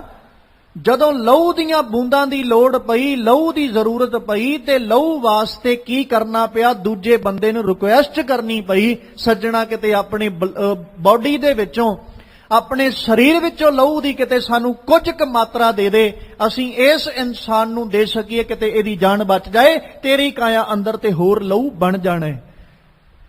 ਔਰ ਵੇਖੋ ਤੁਸੀਂ ਜਦੋਂ ਸਮਾਜ ਵਿੱਚ ਵੇਖੋਗੇ ਨਾ, ਰੱਬ ਨੇ ਕਾਇਆ ਸਾਰਿਆਂ ਨੂੰ ਦੇ ਕੇ ਨਵਾਜਿਆ, ਪਰ ਕਿਤੇ ਕਿਤੇ ਰੱਬ ਨੇ ਨਾ ਕਾਇਆਂ ਦੇ ਅੰਦਰ ਥੋੜੀ ਥੋੜੀ ਕਮੀ ਰੱਖਤੀ। ਕਿਸੇ ਕਿਸੇ ਕਾਇਆਂ ਵਿੱਚ, ਕੋਈ ਬਹੁਤ ਘੱਟ ਗਿਣਤੀ ਵਿੱਚ, ਕਿਸੇ ਕਾਰਨ ਕਰਕੇ ਕਹਿ ਲੋ, ਕੋਈ ਬਿਮਾਰੀ ਕਰਕੇ ਜਾਂ ਕਿਸੇ ਪ੍ਰੋਬਲਮ ਕਰਕੇ, ਕਿਸੇ ਰੋਗ ਕਰਕੇ ਕਹਿ ਲੋ, ਕਈਆਂ ਦੀ ਬਾਡੀ ਵਿੱਚ ਬਲੱਡ ਨਹੀਂ ਜੇ ਬਣਦਾ, ਲਹੂ ਨਹੀਂ ਜੇ ਬਣਦਾ। ਉਹ ਲਹੂ ਬਣਦਾ ਵੀ ਨਹੀਂ, ਲਹੂ ਵੱਧਦਾ ਵੀ ਨਹੀਂ, ਸਗੋਂ ਬਣਨ ਦੀ ਬਜਾਏ, ਵਧਣ ਦੀ ਬਜਾਏ ਲਹੂ ਘਟਦਾ ਜਾਂਦਾ ਹੈ। ਤੇ ਡਾਕਟਰ ਉਹਨਾਂ ਨੂੰ ਇੱਕ ਹਦਾਇਤ ਦਿੰਦੇ, 15 ਦਿਨਾਂ ਬਾਅਦ, 20 ਦਿਨਾਂ ਬਾਅਦ, ਮਹੀਨੇ ਬਾਅਦ, 6 ਮਹੀਨਿਆਂ ਬਾਅਦ ਤੁਹਾਨੂੰ ਬਲੱਡ ਦੀ ਮਾਤਰਾ ਆਪਣੇ ਬਾਡੀ ਦੇ ਅੰਦਰ ਇਕੁਅਲ ਕਰਨੀ ਪਿਆ ਕਰੇਗੀ, ਬਾਹਰੋਂ ਤੁਹਾਨੂੰ ਲਹੂ ਚੜਾਉਣਾ ਪੈਣਾ। ਇਦਾਂ ਦਾ ਕਿਹੜਾ ਸਿਸਟਮ ਰੱਬ ਨੇ ਅੰਦਰ ਲਾਇਆ ਵੀ ਸਾਡੀ ਬਾਡੀ 'ਚ ਆਪੇ ਹੀ ਬਣੀ ਜਾਂਦਾ ਹੈ, ਸਾਡੇ ਸਰੀਰ 'ਚ ਆਪੇ ਹੀ ਬਣੀ ਜਾਂਦਾ? ਨਹੀਂ ਤੇ ਪ੍ਰਸ਼ਾਦਾ ਤੇ ਬਾਹਰ ਵੀ ਉਦਾਂ ਦਾ ਹੀ ਹੈ, ਅਸੀਂ ਖਾ ਕੇ ਲਹੂ ਬਣ ਰਿਹਾ ਨਾ ਅੰਦਰ। ਬਾਹਰੋਂ ਡਾਕਟਰ ਜਿਹੜੇ ਉਹ ਪ੍ਰਸ਼ਾਦਿਆਂ 'ਚੋਂ ਲਹੂ ਕੱਢ ਕੇ ਕਿਉਂ ਨਹੀਂ ਦੇ ਦਿੰਦੇ ਮਨੁੱਖਾਂ ਨੂੰ ਵੀ ਆਹ ਲੋ ਚੜਾ ਲਓ? ਮਨੁੱਖ ਨੂੰ ਪ੍ਰਸ਼ਾਦਾ ਖਵਾਓ, ਮਨੁੱਖ ਨੂੰ ਭੋਜਨ ਜਿਹੜਾ ਚੰਗਾ ਸੰਤੁਲਿਤ ਭੋਜਨ ਖਵਾਓ, ਮਨੁੱਖ ਦੇ ਅੰਦਰ ਲਹੂ ਦੀ ਮਾਤਰਾ ਵੱਧਦੀ ਹੈ। ਡਾਕਟਰ ਫਿਰ ਬਕਾਇਦਾ ਪ੍ਰੋਡਕਟ ਦੱਸਦੇ ਨੇ ਵੀ ਤੁਸੀਂ ਆਹ ਜਿਹੜੀ ਵਸਤੂ ਹੈ ਇਹਦਾ ਵੱਧ ਸੇਵਨ ਕਰੋ, ਇਹਦੇ ਨਾਲ ਲਹੂ ਜ਼ਿਆਦਾ ਬਣਦਾ ਹੈ। ਡਾਕਟਰ ਦੱਸਦੇ ਨੇ ਵੀ ਤੁਹਾਡੇ ਅੰਦਰ ਲਹੂ ਦੀ ਕਮੀ ਪੂਰੀ ਹੋਏਗੀ। ਤੇ ਦੂਜੇ ਇਨਸਾਨ ਨੂੰ ਜਿਹਨੂੰ ਬਲੱਡ ਦੀ ਜ਼ਰੂਰਤ ਹੈ, ਡਾਕਟਰ ਉਹਨੂੰ ਇਹ ਨਹੀਂ ਕਹਿ ਸਕਦਾ ਵੀ ਲਿਆਓ ਪ੍ਰਸ਼ਾਦੇ, ਮੈਂ ਤੁਹਾਡਾ ਲਹੂ ਆਪ ਬਣਾ ਕੇ ਤੇ ਤੁਹਾਨੂੰ ਚੜਾ ਦੇਣਾ। ਦੁਰਲੱਭ ਦੇਹੀ ਹੈ। ਫਿਰ ਵੇਖੋ, ਇੱਕ ਬਿਮਾਰੀ ਚੱਲ ਰਹੀ ਜਿਹੜੀ ਬਾਡੀ ਦੇ ਅੰਦਰ ਆਉਂਦੀ ਤੇ ਉਹ ਸਾਡੀ ਬਾਡੀ ਵਿੱਚੋਂ ਬਲੱਡ ਦੇ ਜਿਹੜੇ ਪਲੇਟਲੇਟਸ ਨੇ ਉਹਨਾਂ ਨੂੰ ਘੱਟ ਕਰ ਦਿੰਦੀ। ਬਹੁਤ ਜ਼ਿਆਦਾ ਘਟ ਜਾਏ ਜੇ ਤੇ ਮਾਤਰਾ ਕੋਈ ਕਿਸੇ ਸੀਮਤ ਮਾਤਰਾ ਤੱਕ ਘਟੀ ਹੈ ਫਿਰ ਤੇ ਡਾਕਟਰ ਮੈਡੀਸਿਨ ਦੇ ਕੇ ਜਾਂ ਹੋਰ ਪ੍ਰੋਡਕਟ ਦੇ ਕੇ ਤੇ ਉਹਦੇ ਅੰਦਰਲੇ ਜਿਹੜੇ ਸੈੱਲ ਨੇ ਉਹਨੂੰ ਪੂਰਿਆਂ ਕਰ ਦਿੰਦੇ। ਪਰ ਜੇ ਮਾਤਰਾ ਬਹੁਤ ਜ਼ਿਆਦਾ ਘਟ ਜਾਏ ਫਿਰ ਡਾਕਟਰ ਕਹਿੰਦੇ ਵੀ ਹੁਣ ਪਹਿਲੋਂ ਇਸੇ ਬਲੱਡ ਗਰੁੱਪ ਦੇ ਸੈੱਲ ਸਾਨੂੰ ਲਿਆ ਕੇ ਦਿਓ, ਅਸੀਂ ਫੇਰ ਚੜਾਵਾਂਗੇ, ਫਿਰ ਇਹਦੀ ਜਾਨ ਅਸੀਂ ਸ਼ਾਇਦ ਬਚਾ ਲਈਏ, ਸ਼ਾਇਦ ਬਚ ਜਾਏ।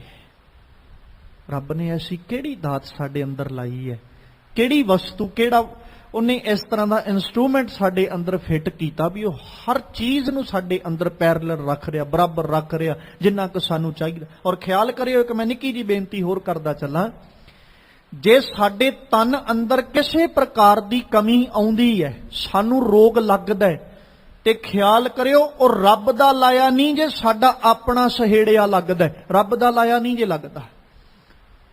ਰੱਬ ਨੇ ਬਾਡੀ ਨੂੰ ਇਸ ਢੰਗ ਨਾਲ ਬਣਾਇਆ, ਔਰ ਬਾਡੀ ਦੇ ਅੰਦਰ ਉਹਨੇ ਪ੍ਰੋਡਕਟ ਜਾਂ ਬਾਡੀ ਦੇ ਅੰਦਰਲੀ ਜਿਹੜੀ ਸਾਰੀ ਬਣਤਰ ਹੈ ਉਹਨੇ ਇਸ ਢੰਗ ਦੀ ਬਣਾਈ ਵੀ ਜੋ ਮਾਤਰਾ ਜਿੰਨੀ ਚਾਹੀਦੀ ਹੈ ਉਸ ਢੰਗ ਦੀ ਉਹਨੇ ਬਣਾਤੀ। ਹੁਣ ਜੇ ਤੇ ਅਸੀਂ ਇਹਨੂੰ ਹਰ ਤਰੀਕੇ ਦੇ ਨਾਲ ਪੈਰਲਲ ਰੱਖ ਕੇ ਹਰ ਤਰੀਕੇ ਨਾਲ ਇਹਦਾ ਖਿਆਲ ਰੱਖਦੇ ਹਾਂ, ਇਹਦੀ ਸੰਭਾਲ ਕਰਦੇ ਚੱਲਾਂਗੇ, ਤੇ ਖਿਆਲ ਕਰਿਓ ਫਿਰ ਤੇ ਸਾਡੀ ਬਾਡੀ ਹਰ ਵਕਤ ਅਰੋਗ ਰਹੇਗੀ, ਹਰ ਵਕਤ ਨਿਰੋਲ ਰਹੇਗੀ। ਪਰ ਜੇ ਅਸੀਂ ਉਹੀ ਆਪਣੇ ਜੀਵਨ ਦੇ ਅੰਦਰ ਬੇਸਬਰਿਆਂ ਵਾਂਗੂ ਲੱਗੇ ਰਹੇ ਤੇ ਖਿਆਲ ਕਰਿਓ ਸਾਡੇ ਭੋਜਨ ਨੇ ਸਭ ਤੋਂ ਵੱਧ ਸਾਡੇ ਸਰੀਰ ਅੰਦਰ ਰੋਗ ਸਹੇੜਨੇ, ਤੇ ਹੁਣ ਭੋਜਨ ਸਾਡਾ ਕਿੱਦਾਂ ਹੁੰਦਾ ਹੈ? ਬਾਤ ਇੱਥੇ ਆ ਕੇ ਖੜੋਤੀ। ਫਿਰ ਜਿਹੜੀਆਂ ਚੀਜ਼ਾਂ ਰੱਬ ਨੇ ਅੰਦਰ ਬਣਾਈਆਂ ਨੇ ਉਹ ਬਣਾਈਆਂ ਹੀ ਇਸ ਢੰਗ ਨਾਲ, ਇਹਨੂੰ ਇੰਨੀ ਕੁ ਮਾਤਰਾ ਇਸ ਪਦਾਰਥ ਦੀ ਜ਼ਰੂਰਤ ਹੈ, ਇੰਨੀ ਕੁ ਮਾਤਰਾ ਇਸ ਵਸਤੂ ਦੀ ਲੋੜ ਹੈ, ਤੇ ਇਨਸਾਨ ਬੇਸਬਰਿਆਂ ਵਾਂਗੂ ਬੇਸਬਰ ਹੋ ਕੇ ਇਨਸਾਨ ਭੋਜਨ ਖਾਈ ਜਾਂਦਾ, ਖਿਆਲ ਹੀ ਨਹੀਂ ਰੱਖਿਆ ਕਿਹੜੀ ਵਸਤੂ ਖਾਣ ਵਾਲੀ ਤੇ ਕਿਹੜੀ ਨਹੀਂ ਖਾਣ ਵਾਲੀ, ਸਰੀਰ ਵਿੱਚ ਰੋਗ ਉਖੇੜ ਉਪਜ ਪੈਂਦੇ ਨੇ। ਖੈਰ ਮਾਲਕ ਜੀ ਕਹਿੰਦੇ ਭਾਈ ਉਸ ਰੱਬ ਨੇ ਬੜੀ ਅਪਾਰ ਕਿਰਪਾ ਕੀਤੀ ਤੇਰੇ ਉੱਤੇ, ਉਹਨੇ ਦੁਰਲੱਭ ਦੇ ਸਵਾਰ ਧਰੀ, ਕਵਨ ਮੂਲ ਤੇ ਕਵਨ ਦ੍ਰਿਸ਼ਟਾਨੀ, ਉਹਨੇ ਦ੍ਰਿਸ਼ਟਮਾਨ ਕਿੱਡਾ ਸੋਹਣਾ ਬਣਾਇਆ। ਮੂਲ ਕੀ ਸੀ ਉਹਦੇ ਵੱਲ ਤੂੰ ਆਪ ਝਾਤ ਮਾਰ ਕੇ ਵੇਖ। ਫਿਰ ਜਿਨ ਤੂੰ ਸਾਜ ਸਵਾਰ ਸ਼ਿੰਗਾਰਿਆ, ਸਾਜਿਆ ਉਹਨੇ ਬੜਾ ਪਿਆਰਾ, ਫਿਰ ਸਵਾਰਿਆ ਵੀ, ਕੱਲੀ ਕੱਲੀ ਚੀਜ਼ ਨੂੰ ਸਵਾਰ ਕੇ ਲਾਇਆ ਉਹਨੇ, ਇੱਕ ਇੱਕ ਵਸਤੂ, ਇੱਕ ਇੱਕ ਸਰੀਰਕ ਅੰਗ ਜਿੱਥੇ ਚਾਹੀਦਾ ਸੀ ਉਹਨੇ ਉੱਥੇ ਲਾਇਆ, ਸਵਾਰਿਆ। ਇਹਨੂੰ ਸਵਾਰਨਾ ਕਹਿੰਦੇ। ਫਿਰ ਸਵਾਰ ਕੇ ਇਹਨਾਂ ਨੂੰ ਵੱਖਰਾ ਸਵਰੂਪ ਦਿੱਤਾ, ਸ਼ਿੰਗਾਰਿਆ ਬੜੇ ਚੰਗੇ ਢੰਗ ਦੇ ਨਾਲ ਉਹਨੇ। ਫਿਰ ਗਰਭ ਅਗਨ ਮੈਂ ਜਿਨੇ ਉਬਾਰਿਆ, ਉਹਨੇ ਗਰਭ ਦੀ ਅਗਨ ਵਿੱਚੋਂ ਵੀ ਤੈਨੂੰ ਉਬਾਰਿਆ। ਫਿਰ ਰੱਬ ਨੇ ਤੇਰੀ ਬਣਤਰ ਐਸੀ ਬਣਾਈ, ਜਦੋਂ ਤੂੰ ਬਾਰਕ ਸੀ ਉਹਨੇ ਤੈਨੂੰ ਮੁੱਖ ਦੇ ਵਿੱਚ ਦੰਦ ਨਹੀਂ ਸੀ ਦਿੱਤੇ, ਫਿਰ ਉਹਨੇ ਪ੍ਰਬੰਧ ਐਸਾ ਕੀਤਾ, ਐਸਾ ਉਹਨੇ ਕੁਦਰਤ ਦਾ ਨਿਯਮ ਬਣਾਇਆ, ਬਾਰ ਵਿਵਸਥਾ ਤੁਝੇ ਪਿਆਰੇ ਦੂਧ, ਉਹਨੇ ਇੰਤਜ਼ਾਮ ਹੀ ਇਸ ਢੰਗ ਨਾਲ ਕੀਤਾ। ਪਰ ਜੋਬਨ ਹੁਣ ਵੇਖਿਆ ਰੱਬ ਨੇ ਵੀ ਦੰਦੀਆਂ ਆਉਣ ਲੱਗ ਗਈਆਂ ਇਹਦੇ ਮੁੱਖ 'ਚ, ਦੰਦ ਆਉਣ ਲੱਗ ਗਏ, ਹੁਣ ਖਾਣ ਦੇ ਸਮਰੱਥ ਹੁੰਦਾ ਜਾ ਰਿਹਾ ਹੈ। ਭੋਜਨ ਸੁੱਖ ਸੂਦ, ਕਿੰਨੇ ਸੁੰਦਰ ਸੁੰਦਰ ਭੋਜਨ ਦੇ ਤੇ ਉਹਨੇ ਬੈਠ ਕੇ ਖਾ। ਫਿਰ ਰੱਬ ਨੇ ਬੜਾ ਸੋਹਣਾ ਨੇਮ ਬਣਾਇਆ ਕੁਦਰਤ ਦਾ, ਉਹਨੇ ਵੇਖਿਆ ਹੁਣ ਬਜ਼ੁਰਗ ਹੁੰਦਾ ਜਾ ਰਿਹਾ, ਇਹਨੂੰ ਸਹਾਰੇ ਦੀ ਫਿਰ ਲੋੜ ਹੈ। ਉੱਪਰ ਸਾਕ ਸੈਨ, ਤੇ ਉਹ ਕੀ ਕਰ ਰਹੇ, ਮੁੱਖ ਪਿਆਓ ਬੈਠ ਕੋ ਦੇਣ। ਪਰ ਜਦੋਂ ਬੰਦੇ ਵੱਲ ਝਾਤ ਮਾਰ ਕੇ ਆਖਿਆ, ਧੰਨ ਗੁਰੂ ਅਰਜਨ ਸਾਹਿਬ ਜੀ ਨੇ ਕਹਿੰਦੇ ਇਹ ਨਿਰਗੁਣ ਗੁਣ ਕਛੂ ਨਾ ਬੂਝੈ, ਇਹਨੇ ਸਮਝਿਆ ਹੀ ਨਹੀਂ ਰੱਬ ਨੇ ਕਿੱਡੀ ਅਪਾਰ ਕਿਰਪਾ ਕੀਤੀ, ਕਿੱਡੀ ਅਪਾਰ ਬਖਸ਼ਿਸ਼ ਪਿਆ ਵਰਤਾਉਂਦਾ। ਬਖਸ਼ ਲੇਹ ਤੋ ਨਾਨਕ ਸੀਜੈ, ਜੇ ਕਿਤੇ ਉਹ ਆਪ ਕਿਰਪਾ ਕਰਦੇ ਤੇ ਹੇ ਮਾਲਕ ਜੀ ਇਸ ਨਿਰਗੁਣ ਇਨਸਾਨ ਨੂੰ ਤੁਸੀਂ ਬਖਸ਼ ਲਓ, ਆਪ ਕਿਰਪਾ ਕਰਕੇ ਇਹਦੇ ਔਗਣਾਂ ਨੂੰ ਬਖਸ਼ ਲਓ। ਦੁਰਲੱਭ ਦੇ ਸਵਾਰ ਧਰੀ। ਫਿਰ ਮਾਲਕ ਜੀ ਕਹਿੰਦੇ ਖਾਨ ਪਾਨ ਸੋਧੇ ਸੁਖ ਪੁੰਚਤ, ਸੰਕਟ ਕਾਟ ਬਿਪਤ ਹਰੀ। ਉਹਨੇ ਖਾਣ ਨੂੰ ਵੀ ਦਿੱਤਾ, ਪਾਣ ਨੂੰ ਵੀ ਦਿੱਤਾ, ਸੋਧੇ ਸੁਖ ਪੁੰਚਤ, ਸੁਖ ਭੋਗਣ ਵਾਸਤੇ ਸਾਨੂੰ ਦਿੱਤੇ। ਸੰਕਟ ਕਾਟ, ਉਹਨੇ ਸਾਡੀਆਂ ਮੁਸ਼ਕਲਾਂ ਵੀ ਕੱਟੀਆਂ। ਬਿਪਤ ਹਰੀ, ਉਹਨੇ ਸਾਡੀਆਂ ਬਿਪਤਾਵਾਂ ਨੂੰ ਵੀ ਹਰਿਆ, ਖਤਮ ਕੀਤਾ ਉਹਨੇ ਸਾਡੀਆਂ ਬਿਪਤਾਵਾਂ ਨੂੰ ਵੀ।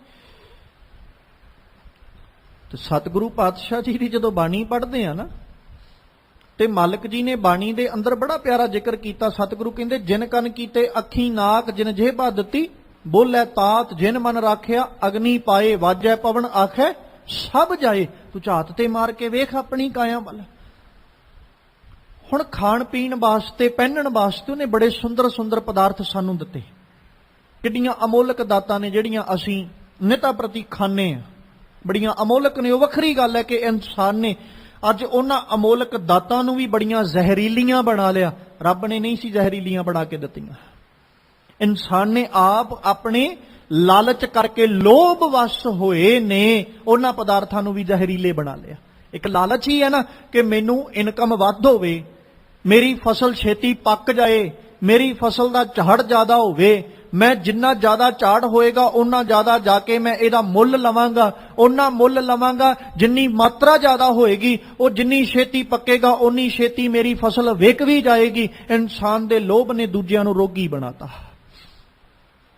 ਹੈ ਤੇ ਲਾਲਚ ਹੀ ਹੈ ਨਾ, ਇਸ ਤੋਂ ਬਾਅਦ ਕਿਤੇ ਕੁਛ ਨਹੀਂ। ਫਲ ਰਾਤੋਂ ਰਾਤ ਪੱਕ ਜਾਣ ਦਾ ਕੀ ਕਾਰਨ ਹੈ? ਸਿਰਫ ਇਨਸਾਨ ਦੇ ਵਰਤੇ ਹੋਏ ਪਦਾਰਥ ਨੇ ਜਿਹੜੇ ਜ਼ਹਿਰੀਲੇ ਵਰਤ ਰਿਹਾ।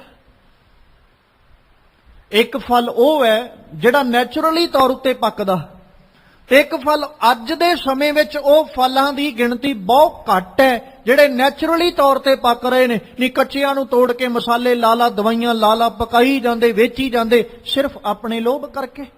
ਬੇਮੌਸਮੇ ਫਲ ਮਿਲਣ ਦਾ ਕਾਰਨ ਕੀ ਹੈ? ਇਹੋ ਕਾਰਨ ਹੈ ਕਿ ਉਹ ਸਾਰੇ ਦੇ ਸਾਰੇ ਜਿਹੜੇ ਫਲ ਨੇ ਬੇਮੌਸਮੇ ਜਿਹੜੇ ਮਿਲ ਰਹੇ ਨੇ, ਉਹ ਫਲ ਇਸੇ ਤਰ੍ਹਾਂ ਤਿਆਰ ਕੀਤੇ ਜਾਂਦੇ ਨੇ, ਕੋਈ ਨੈਚੁਰਲੀ ਤਰੀਕੇ ਨਾਲ ਤਿਆਰ ਕੀਤਾ ਨਹੀਂ। ਕਿਉਂਕਿ ਨੇਚਰ ਦਾ ਸੁਭਾਅ ਉਦਾਂ ਦਾ ਹੀ ਹੈ ਜਿੱਦਾਂ ਦਾ ਰੱਬ ਨੇ ਬਣਾਇਆ ਸੀ, ਤੇ ਜਿਹੜਾ ਨੇਚਰ ਦਾ, ਕੁਦਰਤ ਦਾ ਸੁਭਾਅ ਹੈ, ਉਹਨੇ ਰਹਿਣਾ ਵੀ ਉਸੇ ਤਰ੍ਹਾਂ ਦਾ ਹੈ। ਨੇਚਰ ਦੇ ਸੁਭਾਅ ਨੇ ਉਸੇ ਤਰ੍ਹਾਂ ਰਹਿਣਾ। ਜਿਸ ਵਸਤੂ ਦੀ ਸਾਡੇ ਸਰੀਰ ਨੂੰ ਜਿਸ ਮੌਸਮ ਵਿੱਚ ਜ਼ਰੂਰਤ ਹੈ, ਰੱਬ ਨੇ ਉਸ ਢੰਗ ਨਾਲ ਉਹ ਵਸਤੂ, ਉਸ ਪਦਾਰਥ ਨੂੰ ਬਣਾਇਆ। ਪਰ ਇਨਸਾਨ ਦੀ ਜੀਭ ਦੇ ਸਵਾਦ ਨੇ ਤੇ ਮਨ ਦੇ ਲੋਭ ਨੇ ਉਹਨਾਂ ਨੂੰ ਬੇਮੌਸਮੇ ਵੀ ਤਿਆਰ ਕੀਤਾ, ਤੇ ਉਹ ਬੇਮੌਸਮੇ ਤਿਆਰ ਕੀਤੇ ਹੋਏ ਪਦਾਰਥ ਸਾਡੇ ਸਰੀਰਾਂ ਅੰਦਰ ਰੋਗ ਪੈਦਾ ਕਰ ਰਹੇ ਨੇ। ਅਸੀਂ ਰੋਗੀ ਹਾਂ। ਅੱਜ ਜੇ ਸਮਾਜ 'ਚ ਵੇਖਾਂਗੇ ਨਾ, ਕਿਤੇ ਸਰਵੇ ਕਰਕੇ ਵੇਖੋ ਤੇ ਬਹੁਤ ਘੱਟ ਗਿਣਤੀ ਹੋਏਗੀ ਜਿਨ੍ਹਾਂ ਦੇ ਸਰੀਰ ਬਿਲਕੁਲ 100% ਤੰਦਰੁਸਤ ਹੋਣਗੇ। ਬਹੁਤ ਘੱਟ ਗਿਣਤੀ ਹੋਏਗੀ। ਤੇ ਜੇ ਉਹਨਾਂ ਦੇ ਸਰੀਰ ਤੰਦਰੁਸਤ ਨੇ ਤੇ ਉਹਨਾਂ ਦੀ ਤੰਦਰੁਸਤੀ ਦਾ ਕਦੇ ਕਾਰਨ ਪੁੱਛ ਕੇ ਵੇਖਿਓ ਤੇ ਜਵਾਬ ਇਹੀ ਮਿਲੇਗਾ ਕਿ ਉਹਨਾਂ ਦੀ ਤੰਦਰੁਸਤੀ ਦਾ ਕਾਰਨ ਹੈ ਉਹਨਾਂ ਨੇ ਆਪਣੇ ਭੋਜਨ ਦਾ, ਆਪਣੇ ਖਾਣ ਪਾਣ ਦਾ ਬੜਾ ਖਿਆਲ ਰੱਖਿਆ ਹੋਇਆ। ਪਰ ਹਾਲਾਤ ਐਸੇ ਬਣ ਚੁੱਕੇ ਸਮਾਜ ਦੇ, ਮਨੁੱਖਾਂ ਦੇ ਲੋਭ ਨੇ, ਮਨੁੱਖਾਂ ਦੇ ਲਾਲਚ ਨੇ ਇਨਸਾਨਾਂ ਨੂੰ, ਬੇਸਬਰਿਆਂ ਨੂੰ ਇੰਨਾ ਕੁ ਜ਼ਿਆਦਾ ਸਬਰ ਇਹਨਾਂ ਦਾ ਟੁੱਟ ਗਿਆ ਕਿ ਜੀਵਨ ਦੇ ਵਿੱਚੋਂ ਇਹਨਾਂ ਦੇ ਸਕੂਨ, ਸਬਰ ਖਤਮ ਹੁੰਦਿਆਂ ਲਾਲਚ ਨਾਲ ਇਹ ਭਰਦੇ ਗਏ, ਲੋਭੀ ਹੁੰਦੇ ਜਾ ਰਹੇ ਨੇ। ਤੇ ਸਤਿਗੁਰੂ ਕਹਿੰਦੇ ਕਦੇ ਖਿਆਲ ਕਰੀ, ਉਸ ਮਾਲਕ ਨੇ ਕਿੱਡੀ ਅਪਾਰ ਬਖਸ਼ਿਸ਼ ਕੀਤੀ ਤੇਰੇ ਉੱਤੇ, ਖਾਣ ਪਾਨ ਸੋਧੇ, ਉਹਨੇ ਸੋਧ ਕੇ ਦਿੱਤੇ ਤੈਨੂੰ, ਖਾਣ ਨੂੰ ਵੀ ਤੇ ਪਹਿਨਣ ਨੂੰ ਵੀ। ਚਾਹੇ ਪਾਨ ਦੀ ਗੱਲ ਪੀਣ ਵਾਲੇ ਪਾਸੇ ਕਰ ਲੋ ਤੇ ਚਾਹੇ ਪਹਿਨਣ ਵਾਲੇ ਪਾਸੇ ਕਰ ਲੋ, ਰੱਬ ਨੇ ਬੜੀਆਂ ਅਪਾਰ ਦਾਤਾਂ ਦਿੱਤੀਆਂ ਨੇ। ਸੁਖ ਪੁੰਚਤ, ਫਿਰ ਉਹਨੇ ਤੈਨੂੰ ਸੁੱਖ ਦਿੱਤੇ, ਪੁੰਚ ਰਿਹਾ ਤੂੰ, ਹਰ ਵਕਤ ਭੋਗ ਰਿਹਾ ਸੁੱਖਾਂ ਨੂੰ। ਤੇ ਸੰਕਟ ਕਾਟ, ਕਿੰਨੇ ਤੇਰੇ ਸੰਕਟ ਕੱਟ ਰਿਹਾ। ਉਹ ਸਭ ਤੋਂ ਵੱਡਾ ਸੰਕਟ ਤੇ ਉਹਨੇ ਇਹੀ ਕੱਟਿਆ ਨਾ ਕਿ ਉਹ ਗਰਭ ਦੀ ਅਗਨ ਵਿੱਚੋਂ ਵੀ ਉਹਨੇ ਤੈਨੂੰ ਬਚਾ ਲਿਆ। ਕਿੱਡਾ ਵੱਡਾ ਸੰਕਟ ਕੱਟਿਆ ਉਹਨੇ। ਪਹਿਲੋਂ ਵੀ ਆਪ ਜੀ ਦੇ ਸਨਮੁਖ ਕਈ ਵਾਰ ਇਹ ਬੇਨਤੀ ਕੀਤੀ ਕਿ ਸਾਡੇ ਪੇਟ ਦੀ ਅਗਨ ਇੰਨੀ ਕੁ ਜ਼ਿਆਦਾ ਪ੍ਰਚੰਡ ਹੈ ਕਿ ਜੇ ਕਿਤੇ ਜੀਵ, ਖਿਮਾ ਕਰਿਓ ਮੈਂ ਇਹ ਲਫ਼ਜ਼ ਵਰਤ ਰਿਹਾ, ਮਾਸਾਹਾਰੀ ਜੀਵ ਜੇ ਕਿਤੇ ਮਾਸ ਦਾ ਸੇਵਨ ਵੀ ਕਰਦਾ ਹੈ ਨਾ, ਤੇ ਵੱਧ ਤੋਂ ਵੱਧ 8 ਘੰਟਿਆਂ ਵਿੱਚ ਉਹ ਮਾਸ ਵੀ ਡਾਈਜੈਸਟ ਹੋ ਜਾਂਦਾ ਹੈ, ਪਚ ਜਾਂਦਾ ਹੈ, ਅੰਦਰ ਸੜ ਜਾਂਦਾ ਹੈ। ਰੱਬ ਨੇ ਐਸੀ ਕਿਹੜੀ ਤਾਕਤ ਬਖਸ਼ਿਸ਼ ਕੀਤੀ, ਮਾਂ ਨੇ 9 ਮਹੀਨਿਆਂ ਤੱਕ ਆਪਣੇ ਗਰਭ 'ਚ ਇਸ ਮਾਸ ਦੇ ਟੁਕੜੇ ਨੂੰ ਸਾਂਭ ਕੇ ਰੱਖਿਆ। ਰੱਬ ਨੇ ਸੇਕ ਵੀ ਨਹੀਂ ਲੱਗਣ ਦਿੱਤਾ। ਨਹੀਂ ਤੇ ਹੈ ਤੇ ਉਸ ਪੇਟ ਵਿੱਚ ਵੀ ਅੱਗ ਹੀ ਹੈ ਨਾ। ਉਹੀ ਅੱਗ ਹੈ ਜਿਹੜੀ ਭੋਜਨ ਪਚਾ ਰਹੀ ਹੈ, ਉਹੀ ਅੱਗ ਹੈ ਜਿਹੜੀ ਮਾਸ ਤੱਕ ਨੂੰ ਵੀ ਸਾੜ ਕੇ ਸਵਾਹ ਕਰ ਰਹੀ ਹੈ। ਡਾਈਜੈਸਟ ਹੋ ਰਿਹਾ ਉਹ ਵੀ ਅੰਦਰ। ਉਹ ਭੋਜਨ ਹੈਵੀ ਹੈ ਜਿਹੜਾ ਉਹ ਖਾ ਰਿਹਾ ਹੈ, ਉਹ ਬੜਾ ਹਾਵੀ ਹੈ ਭੋਜਨ, ਉਹਨੂੰ ਪਚਣ ਵਾਸਤੇ ਸਮਾਂ ਲੱਗਦਾ। ਮੈਂ ਇਸੇ ਕਰਕੇ 8 ਘੰਟੇ ਲਫ਼ਜ਼ ਵਰਤਿਆ। ਵੱਧ ਤੋਂ ਵੱਧ ਕੋਈ ਜਿੰਨਾ ਮਰਜ਼ੀ ਅਸੀਂ ਹਾਵੀ ਭੋਜਨ ਖਾ ਲਈਏ, ਉਹਨੂੰ ਪਚਣ ਵਾਸਤੇ 8 ਘੰਟਿਆਂ ਦਾ ਸਮਾਂ ਹੀ ਚਾਹੀਦਾ ਹੈ।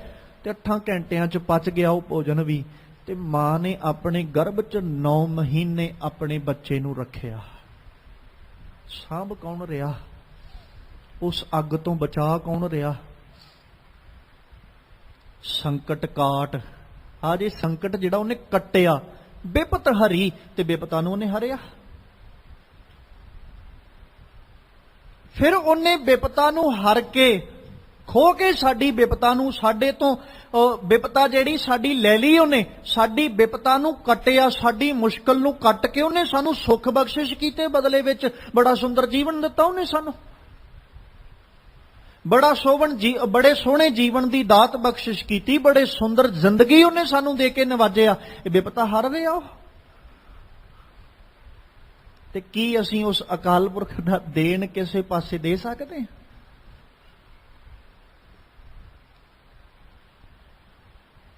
ਬਾਕੀ ਸਾਰੀਆਂ ਦਾਤਾਂ ਛੱਡ ਦਿਓ ਜਿਹੜੀਆਂ ਰੱਬ ਨੇ ਦਿੱਤੀਆਂ, ਇੱਕ ਪਾਸੇ ਕਰ ਦਿਓ। ਸਿਰਫ ਕਾਇਆ ਨੂੰ ਲੈ ਕੇ ਕਦੇ ਸੋਚ ਕੇ ਵੇਖਿਓ ਕਿ ਰੱਬ ਦਾ ਦੇਣ ਦੇ ਸਕਦੇ ਹਾਂ ਅਸੀਂ? ਜੇ ਕਿਤੇ ਮਨ ਵਿੱਚ ਵਿਚਾਰ ਆਵੇ ਵੀ ਹਾਂ ਦੇ ਸਕਦੇ ਹਾਂ, ਤੇ ਫਿਰ ਇਹ ਸੋਚ ਕੇ ਵੇਖੋ ਕਿੰਨਾ ਕੁ ਦੇ ਸਕਦੇ ਹਾਂ, ਕਿਹੜੀ ਚੀਜ਼ ਦਾ ਦੇਣ ਦੇਵਾਂਗੇ।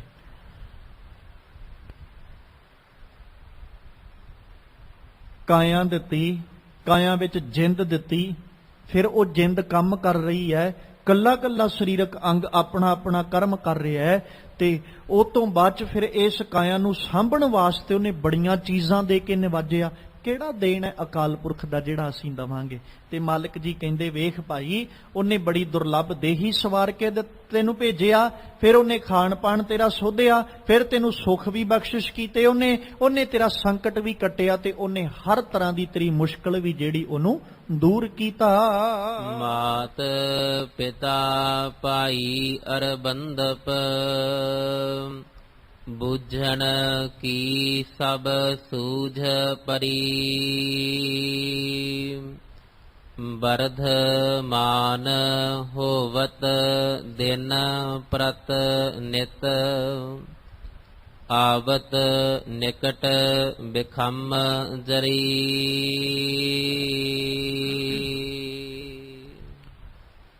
ਜਦੋਂ ਬੱਚਾ ਜਨਮ ਲੈਂਦਾ ਹੈ, ਬਾਲਕ ਜਨਮ ਲੈਂਦਾ ਹੈ,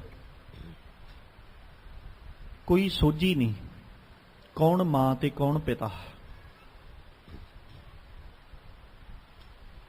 ਪਰ ਜਿਹੜੀ ਸਪਰਸ਼ਤਾ ਹੈ ਨਾ, ਉਹ ਬੜਾ ਮਾਇਨੇ ਰੱਖਦੀ ਹੈ।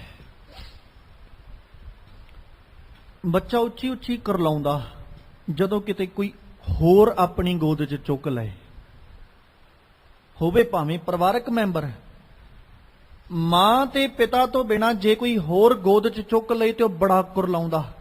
ਉਹ ਰੋਂਦੇ ਹੋਏ ਨੂੰ ਜੇ ਕਿਤੇ ਪਿਤਾ ਆਪਣੀ ਗੋਦ 'ਚ ਚੁੱਕ ਲਏ ਜਾਂ ਮਾਂ ਚੁੱਕ ਲਏ, ਉਸੇ ਵਕਤ ਚੁੱਪ ਕਰ ਜਾ। ਸਪਰਸ਼ਤਾ ਕਿੰਨਾ ਮਾਇਨੇ ਰੱਖਦੀ ਹੈ। ਫਿਰ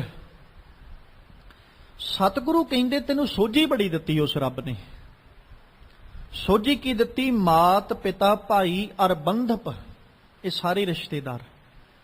ਮਾਤਾ ਪਿਤਾ ਭਾਈ ਅਰ ਬੰਧਪ ਰਿਸ਼ਤੇਦਾਰ। ਬੂਝਣ ਕੀ ਸੂਝ ਪਰੀ, ਤੈਨੂੰ ਇੰਨੀ ਕੁ ਸਮਝ ਆ ਗਈ, ਤੈਨੂੰ ਪਤਾ ਲੱਗਣ ਲੱਗ ਗਿਆ। ਤੀਜਾ ਭਈਆ ਭਾਬੀ ਬੇਬ, ਪਤਾ ਲੱਗਣ ਲੱਗ ਗਿਆ ਇਹ ਮੇਰੇ ਭਰਾ ਹੈ, ਇਹ ਮੇਰੀ ਭੈਣ ਹੈ, ਜਾਂ ਇਹ ਮੇਰੀ ਭਾਬੀ ਹੈ। ਕੋਈ ਰਿਸ਼ਤਾ ਜਿਹੜਾ ਉਹਨਾਂ ਦੀ ਸੋਝੀ ਆਉਣ ਲੱਗ ਗਈ, ਸੂਝ ਪੈ ਗਈ ਨਾ, ਸਮਝ ਲੱਗ ਗਈ ਮੱਤ ਵਿੱਚ, ਇੰਨਾ ਕੁ ਪਤਾ ਲੱਗਣ ਲੱਗ ਗਿਆ ਵੀ ਇਹ ਮੇਰੀ ਮਾਤਾ, ਉਹਨੂੰ ਮਾਂ ਕਹਿ ਕੇ ਬੁਲਾਉਣ ਲੱਗ ਗਿਆ। ਇਹ ਮੇਰਾ ਪਿਤਾ, ਉਹਨੂੰ ਪਿਤਾ ਕਹਿ ਕੇ ਸੱਦਣ ਲੱਗ ਪਿਆ। ਜਾਂ ਭਰਾਵਾਂ ਨੂੰ ਜਿਵੇਂ ਘਰ ਦੇ ਨਾਮ ਲੈਂਦੇ ਉਹਦਾ ਨਾਮ ਲੈ ਕੇ ਸੱਦਣ ਲੱਗ ਗਿਆ। ਹੌਲੀ ਹੌਲੀ ਸੋਝੀ ਆਉਂਦੀ ਗਈ ਵੀ ਮੇਰੇ ਤੋਂ ਵੱਡਾ ਹੈ ਜਾਂ ਮੇਰੇ ਤੋਂ ਛੋਟਾ ਹੈ, ਉਸ ਢੰਗ ਦੇ ਨਾਲ ਉਹ ਵਿਚਰਨ ਲੱਗ ਪਿਆ। ਸੋਝ ਪੈਂਦੀ ਗਈ, ਸਮਝ ਆਉਂਦੀ ਗਈ। ਔਰ ਵੇਖੋ ਤੁਸੀਂ, ਬੱਚੇ ਨੂੰ ਸੋਝੀ ਜਿਹੜੀ ਨਾ, ਜਨਮ ਵੇਲੇ ਨਹੀਂ, ਜਿਵੇਂ ਜਿਵੇਂ ਉਹਦਾ ਜਨਮ ਨੂੰ ਸਮਾਂ ਹੁੰਦਾ ਗਿਆ, ਜੇ ਬੱਚੇ ਨੂੰ, ਬਾਲਕ ਨੂੰ ਜਨਮ ਦੇਣ ਵਾਲੀ ਜਨਮ ਦਿੰਦਿਆਂ ਉਸ ਅਕਾਲ ਪੁਰਖ ਦੀ ਰਜ਼ਾ ਅੰਦਰ ਚਲੀ ਜਾਏ, ਫਿਰ ਉਹਦੀ ਪਰਵਰਿਸ਼ ਕਰਨ ਵਾਸਤੇ ਕੋਈ ਦੂਜੀ ਔਰਤ ਉਹਦੀ ਸੰਭਾਲ ਕਰਦੀ, ਉਹਦੀ ਮਾਂ ਬਣ ਕੇ ਉਹਦੀ ਪ੍ਰਤਪਾਲਣਾ ਕਰਦੀ। ਹੁਣ ਉਹ ਬਾਲਕ ਲਈ ਉਹੀ ਉਹਦੀ ਮਾਂ, ਉਹਨੂੰ ਜਦੋਂ ਸੋਝੀ ਆਉਣੀ ਤੇ ਉਹਨੇ ਉਸੇ ਨੂੰ ਹੀ ਮਾਂ ਕਹਿਣਾ। ਉਹਨੂੰ ਨਹੀਂ ਪਤਾ ਮੈਨੂੰ ਜਨਮ ਦੇਣ ਵਾਲੀ ਜਨਨ ਵਾਲੀ ਹੈ ਕਿ ਨਹੀਂ ਹੈ। ਉਹ ਵੱਖਰੀ ਗੱਲ ਹੈ ਕਿ ਹਾਲਾਤ ਐਸੇ ਬਣ ਜਾਣ ਕਿ ਉਹਨਾਂ ਹਾਲਾਤਾਂ ਨੂੰ ਵੇਖਦਿਆਂ ਹੋਇਆਂ ਉਹਨੂੰ ਬਾਅਦ ਵਿੱਚ ਪਤਾ ਲੱਗ ਜਾਏ ਕਿ ਮੈਨੂੰ ਜਣਨ ਵਾਲੀ ਕੋਈ ਹੋਰ ਸੀ, ਮੇਰੀ ਪਾਲਣਾ ਕਰਨ ਵਾਲੀ ਕੋਈ ਹੋਰ ਹੈ, ਜਿਨਨੇ ਮੈਨੂੰ ਜਣਿਆ, ਮੈਨੂੰ ਜਨਮ ਦਿੱਤਾ, ਉਹ ਮੇਰੀ ਮਾਂ ਮੇਰੇ ਕੋਲ ਨਹੀਂ, ਉਹ ਇਸ ਸੰਸਾਰ ਤੇ ਹੀ ਮੌਜੂਦ ਨਹੀਂ। ਬਾਅਦ ਚ ਹਾਲਾਤਾਂ ਕਰਕੇ ਪਤਾ ਲੱਗ ਜਾਏ ਤੇ ਬਾਤ ਵੱਖਰੀ ਹੈ।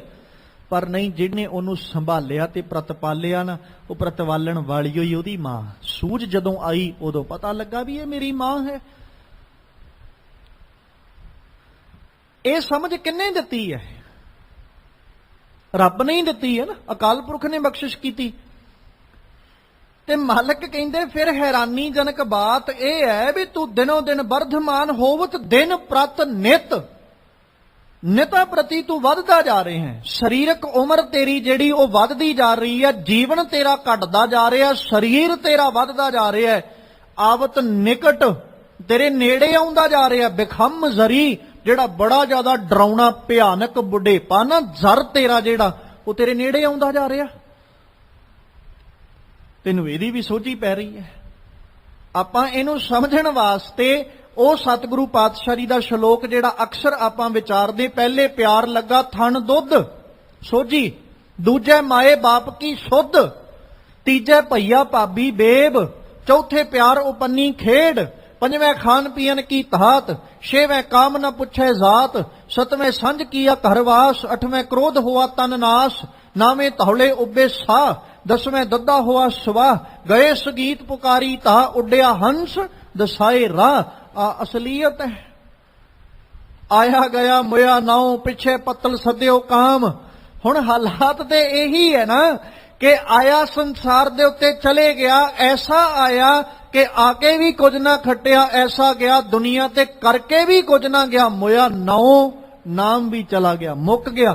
ਕੋਈ ਨਹੀਂ ਜਾਣਦਾ ਕਿਹੜਾ ਫਲਾਣਾ ਸਿੰਘ ਤੇ ਕਿਹੜਾ ਕੌਰ, ਕਿਹੜਾ ਆਇਆ ਸੀ ਕਿਹੜਾ ਗਿਆ, ਕਿਸੇ ਨੂੰ ਨਹੀਂ ਪਤਾ, ਕਿਸੇ ਚੇਤਾ ਨਹੀਂ ਉਹ ਕਰਨਾ। ਪਿੱਛੇ ਪੱਤਲ ਸੱਦਿਓ ਕਾਮ, ਸਿਰਫ ਇੰਨਾ ਕੀ ਰਹਿ ਜਾਣਾ ਹੈ, ਇਸ ਤੋਂ ਵੱਧ ਕੇ ਕੁਛ ਨਹੀਂ।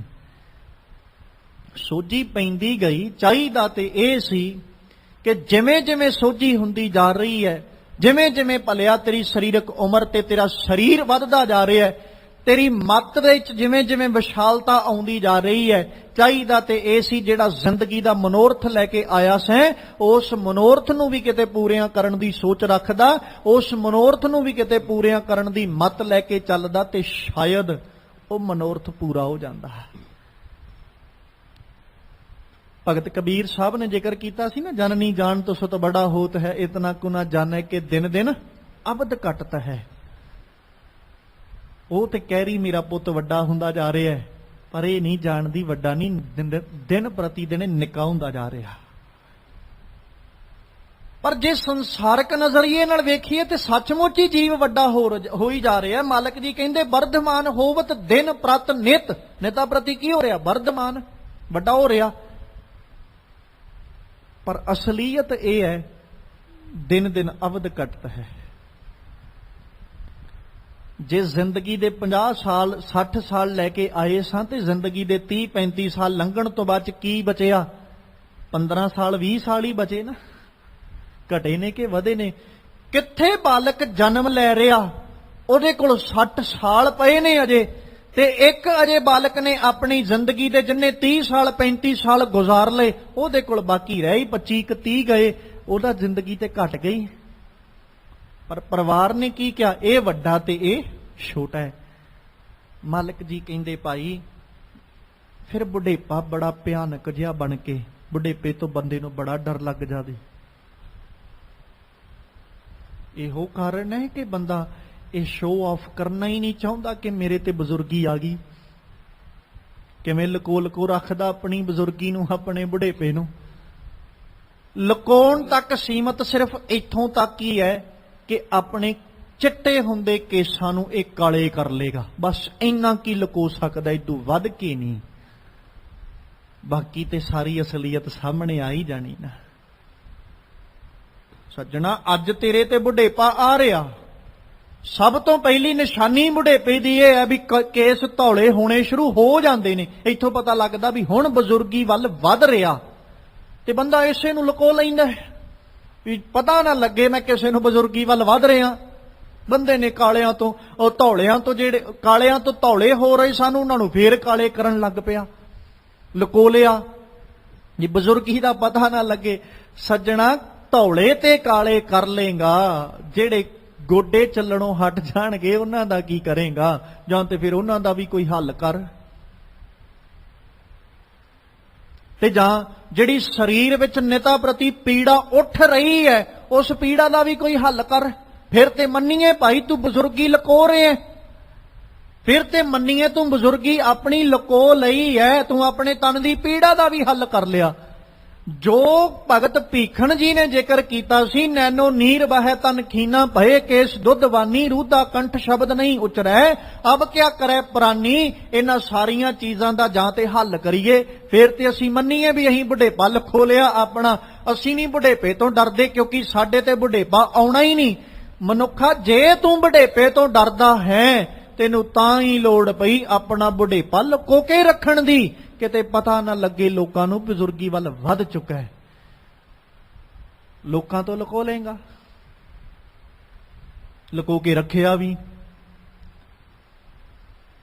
ਬਜ਼ੁਰਗੀ ਆਪਣੀ ਲੋਕਾਂ ਤੋਂ ਲੁਕੋ ਲਾਂਗੇ ਤੇ ਲੁਕੋ ਕੇ ਰੱਖੀ ਵੀ ਹੈ, ਨਹੀਂ ਵੀ ਅਸੀਂ ਲੁਕੋ ਕੇ ਨਹੀਂ ਰੱਖੀ। ਆਪਣੇ ਬੁਢੇਪੇ ਨੂੰ ਅਸੀਂ ਬੜਾ ਯਤਨ ਕੀਤਾ, ਲੋਕਾਂ ਤੋਂ ਲੁਕੋ ਕੇ ਰੱਖਿਆ ਵੀ।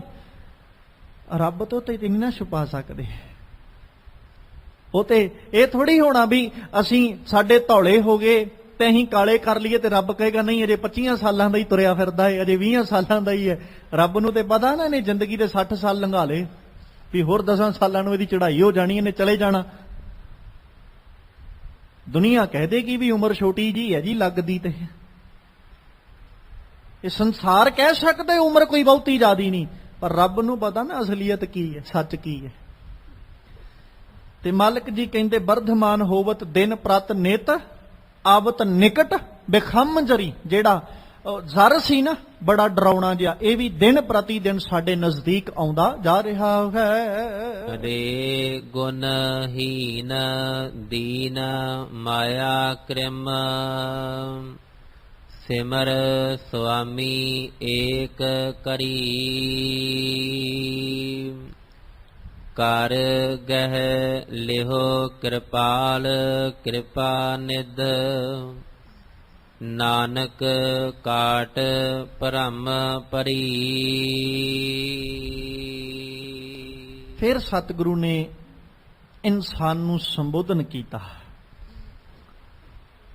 ਕਹਿੰਦੇ ਰੇ ਗੁਣਹੀਨ, ਉਹ ਗੁਣਾ ਤੋਂ ਵਿਹੂਣਿਆ, ਦੀਨ ਨੀਵਾਂ ਜਿਹਾ,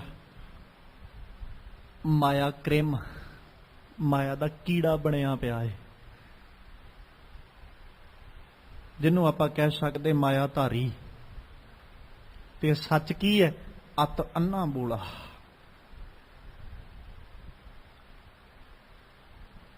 ਵਿਸ਼ਟਾ ਕਾ ਕੀੜਾ ਪਵੈ ਵਿੱਚ ਵਿਸ਼ਟਾ। ਗੰਦਗੀ ਦੇ ਕੀੜੇ ਨੇ ਤੇ ਗੰਦਗੀ 'ਚ ਹੀ ਰਹਿਣਾ ਹੈ ਨਾ, ਤੇ ਮਾਇਆ ਦਾ ਕੀੜਾ ਮਾਇਆ 'ਚ ਰਹੇਗਾ। ਠੀਕ ਉਸੇ ਤਰ੍ਹਾਂ ਬਗਲੇ ਦਾ ਤੇ ਕਾਂ ਦਾ ਭੋਜਨ ਤੇ ਗੰਦਗੀ ਹੋਈ ਹੈ ਨਾ। ਜਿੰਨਾ ਮਰਜ਼ੀ ਹੀ ਨਵਾ ਕੇ ਰੱਖ ਲਈਏ, ਭੋਜਨ ਕੀ ਰਹੇਗਾ? ਜੋ ਹੈ ਉਹਨਾਂ ਦਾ। ਸਤਿਗੁਰੂ ਕਹਿੰਦੇ ਉਹ ਗੁਣ ਤੋਂ ਬਿਨਾ, ਉਹ ਗੁਣਹੀਨ ਬੰਦਿਆ, ਬੜਾ ਨੀਵਾਂ ਜਿਹਾ ਕਰਮ ਨੇ ਤੇਰੇ, ਬੜੇ ਨੀਵੇਂ ਜਿਹੇ ਕੰਮ ਪਿਆ ਕਰਦਾ ਤੂੰ। ਮਾਇਆ ਦਾ ਕੀੜਾ ਬਣ ਚੁੱਕਿਆ ਤੂੰ, ਤੇਰੇ ਅੰਦਰ ਮਾਇਆ ਦਾ ਕੀੜਾ ਇੰਨਾ ਕੁ ਜ਼ਿਆਦਾ ਪੱਕ ਚੁੱਕਿਆ, ਤ੍ਰਿਸ਼ਨਾ ਕਹਿ ਲਓ ਇੰਨੀ ਕੁ ਵੱਧ ਚੁੱਕੀ ਵੀ ਉਹ ਕਿਸੇ ਹੋਰ ਪਾਸੇ ਦੇਖਣ ਹੀ ਨਹੀਂ ਦਿੰਦੀ। ਆ ਮਾਇਆ ਦਾ ਕੀੜਾ ਹੀ ਹੈ ਨਾ ਜਿਹੜਾ ਉੱਠਦਾ ਤੇ ਬੰਦੇ ਨੂੰ ਕਹਿੰਦਾ ਸਹਿਸ ਖੱਟੇ ਲੱਖ ਕੋ ਉੱਠ ਧਾਵੈ। ਤੇ ਉਹ ਕੀੜਾ ਕੀ ਕਰਦਾ? ਤ੍ਰਿਪਤ ਨਾ ਆਵੇ ਮਾਇਆ ਪਾਸ਼ੇ ਪਾਵੇ, ਉਹ ਤ੍ਰਿਪਤੀ ਆਉਣ ਹੀ ਨਹੀਂ ਦਿੰਦਾ। ਉਹ ਇੰਨਾ ਕੁ ਭਿਆਨਕ ਅੰਦਰ ਕੀੜਾ ਬੈਠਾ ਮਾਇਆ ਦਾ, ਜਿਹੜਾ ਜ਼ਿੰਦਗੀ 'ਚ ਤ੍ਰਿਪਤੀ ਆਉਣ ਹੀ ਨਹੀਂ ਦਿੰਦਾ। ਬੰਦਾ ਦੌੜਿਆ ਫਿਰਦਾ ਸਾਰੀ ਜ਼ਿੰਦਗੀ। ਜੇ ਤ੍ਰਿਪਤੀ ਆਪਣੇ ਜੀਵਨ 'ਚ ਚਾਹੀਦੀ ਹੈ ਤੇ ਪਹਿਲਾਂ ਸਭ ਤੋਂ ਪਹਿਲਾਂ ਮਾਇਆ ਦਾ ਜਿਹੜਾ ਅੰਦਰ ਕੀੜਾ ਬੈਠਾ ਨਾ ਇਹਨੂੰ ਮਾਰਨਾ ਪਏਗਾ, ਫਿਰ ਕਿਤੇ ਜਾ ਕੇ ਕਹਿ ਸਕਦੇ ਆ ਵੀ ਬੰਦੇ ਨੂੰ ਤ੍ਰਿਪਤੀ ਆ ਜਾਏ, ਬੰਦੇ ਨੂੰ ਸਬਰ ਆ ਜਾਏ, ਬੰਦੇ ਨੂੰ ਸਕੂਨ ਆ ਜਾਏ। ਨਹੀਂ ਤੇ ਜਿਹੜਾ ਅੰਦਰ ਇੰਨਾ ਭਿਆਨਕ ਭੁੱਖ ਦਾ ਕੀੜਾ ਬੈਠਾ ਹੈ, ਮਾਇਆ ਦਾ ਕੀੜਾ ਬੈਠਾ, ਤ੍ਰਿਸ਼ਨਾ ਦਾ ਕੀੜਾ ਬੈਠਾ, ਲੋਭ ਦਾ ਕੀੜਾ ਬੈਠਾ, ਇਹਨੇ ਜ਼ਿੰਦਗੀ 'ਚ ਕਦੇ ਸਬਰ ਨਹੀਂ ਜੇ ਆਉਣ ਦੇਣਾ। ਸਤਿਗੁਰੂ ਕਹਿੰਦੇ ਤੂੰ ਗੁਣਹੀਣ ਰੇ ਗੁਣਹੀਣ ਦੀਨ ਮਾਇਆ ਕ੍ਰਿਮ ਸਿਮਰ ਸੁਆਮੀ ਏਕ ਘੜੀ। ਕਿਤੇ ਇੱਕ ਘੜੀ ਵੀ ਰੱਬ ਨੂੰ ਚੇਤੇ ਕਰਕੇ ਵੇਖ ਤੇ ਸਹੀ, ਇੱਕ ਘੜੀ ਵੀ ਕਦੇ ਚੇਤੇ ਕੀਤਾ ਉਸ ਸੁਆਮੀ ਨੂੰ ਜਿਹਨੇ ਉੱਪਰਲੀਆਂ ਸਾਰੀਆਂ ਚੀਜ਼ਾਂ ਤੈਨੂੰ ਦਿੱਤੀਆਂ।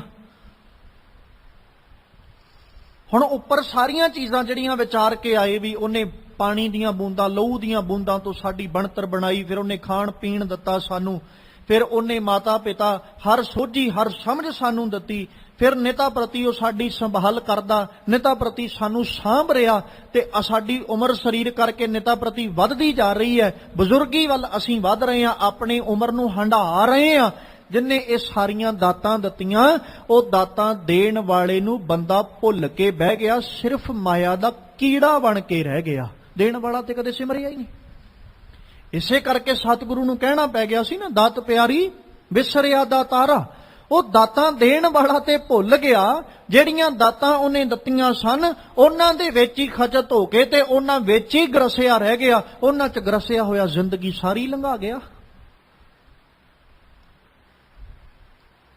ਤੇ ਮਾਲਕ ਜੀ ਨੇ ਬਾਣੀ 'ਚ ਪਤਾ ਕੀ ਆਖਿਆ? ਸਤਿਗੁਰੂ ਜੀ ਕਹਿੰਦੇ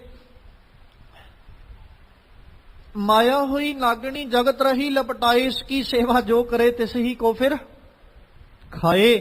ਸੱਚ ਤੇ ਇਹੀ ਹੈ, ਜਿਹੜਾ ਇਹਦੀ ਜਿੰਨੀ ਸੰਭਾਲ ਕਰਦਾ ਉਨੀ ਛੇਤੀ ਗਰਸਿਆ ਜਾਂਦਾ ਹੈ।